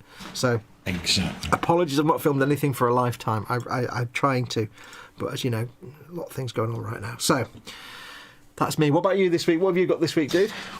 Well, hopefully, real life letting me, I should be able to do something Wednesday. Did I really want to ask you that question? That's a point. That's all right, mate. Friday, and then the usual Sunday streams. But yeah, every time I've planned filming and things, the carcasses kick my backside, and I end up in hospital. Yeah. So I'm kind of, hopefully, I get things achieved at some point. This week I shall sit in a chair and do nothing, is what you're saying. So, all joking aside, So hopefully. But you'll see us throughout the course of the week. Exactly. Just keep an eye out on the channel, click the bell, and you'll find out when I'm putting stuff up. Yep. I just can't plan anything at the moment. No. And I mean, what I might start doing as well over time is, I'd say the time I get is limited. Only certain times of the day when I know I've got a little bit of time I can do stuff. Yeah. It might just be that I haven't got enough time to sit and do like a workbench stream, but I might drop in a quick gaming stream just because it's like I've got an hour, I can do something. Yeah. And if I'm playing a video game and I need to go and help Mama Fox, then I can just stop what I'm doing. If I'm in the middle of painting something and that's that's the thing, isn't it? You're in a similar predicament. Is I can't do planning and scheduling at the moment is an absolute ball ache, isn't it? You know, I've been wanting to voice over a load of video content I've filmed, and I just haven't had that opportunity at the bench because I've got to go and lay up and put my legs up in the air. So that sounded wrong. That sounded all the kind of wrong. Yeah, for circulatory reasons. It's steady. That was even worse. Yeah. So anyway, we'll see. But yeah, I know I need to get some filming done. I need to get on with a lot of things. But yes, you'll see us throughout the course of the week anyway. But until then, thank you very much for today, Colin, as always. That's all right, mate. Treasured co-host. Always a pleasure. Yep. Always a pleasure, mate. I called you a sidekick at the start, then I was like, no, not a sidekick, partner. Yeah, and obviously, big thanks for your ongoing tutelage, mate, because, you're taking time out to impart your wealth of knowledge, not just to me, but to the viewers as well. Today I taught you nothing. I know, but you never know. Someone might have come away with something like them two are mad. Yeah, those two are mad. Like and subscribe. But yeah, so anyway, thank you everyone for watching. I will now go away and see what kind of takeout Mama Fox wants, because she probably wants takeaway. Oh, she's going to die of a heart attack or something. We're both going to die of a heart attack. She is not daft, mate. She plays you like a cheap £4 fiddle, mate. Oh, she plays me like a thumb piano. It's up there, mate. One of those Blair's Art. Is it Blair's Art? Down. Yeah. Yeah, the thumb piano. Yeah, that's it. Yeah. They haven't got a proper name, and I can't remember what it is. Yeah. I don't know. Anyway, that's going to do us. So thank you very much, everybody. At least you'll see. I nearly started doing the whole. You'll see me next week when what we're going to be up to, but I can't do that. I've just done that. Shut up, Fox. Right, go on, bugger off. Anyway, so yes, take care, everyone. Thank you to everyone who's been watching. Take care of yourselves. I've got to press buttons. I'm not even paying attention to the buttons. Take care of yourselves. Go make something awesome. Go be awesome. And until next time, I shall say... Adios, amigos. Oh, yeah. Tart.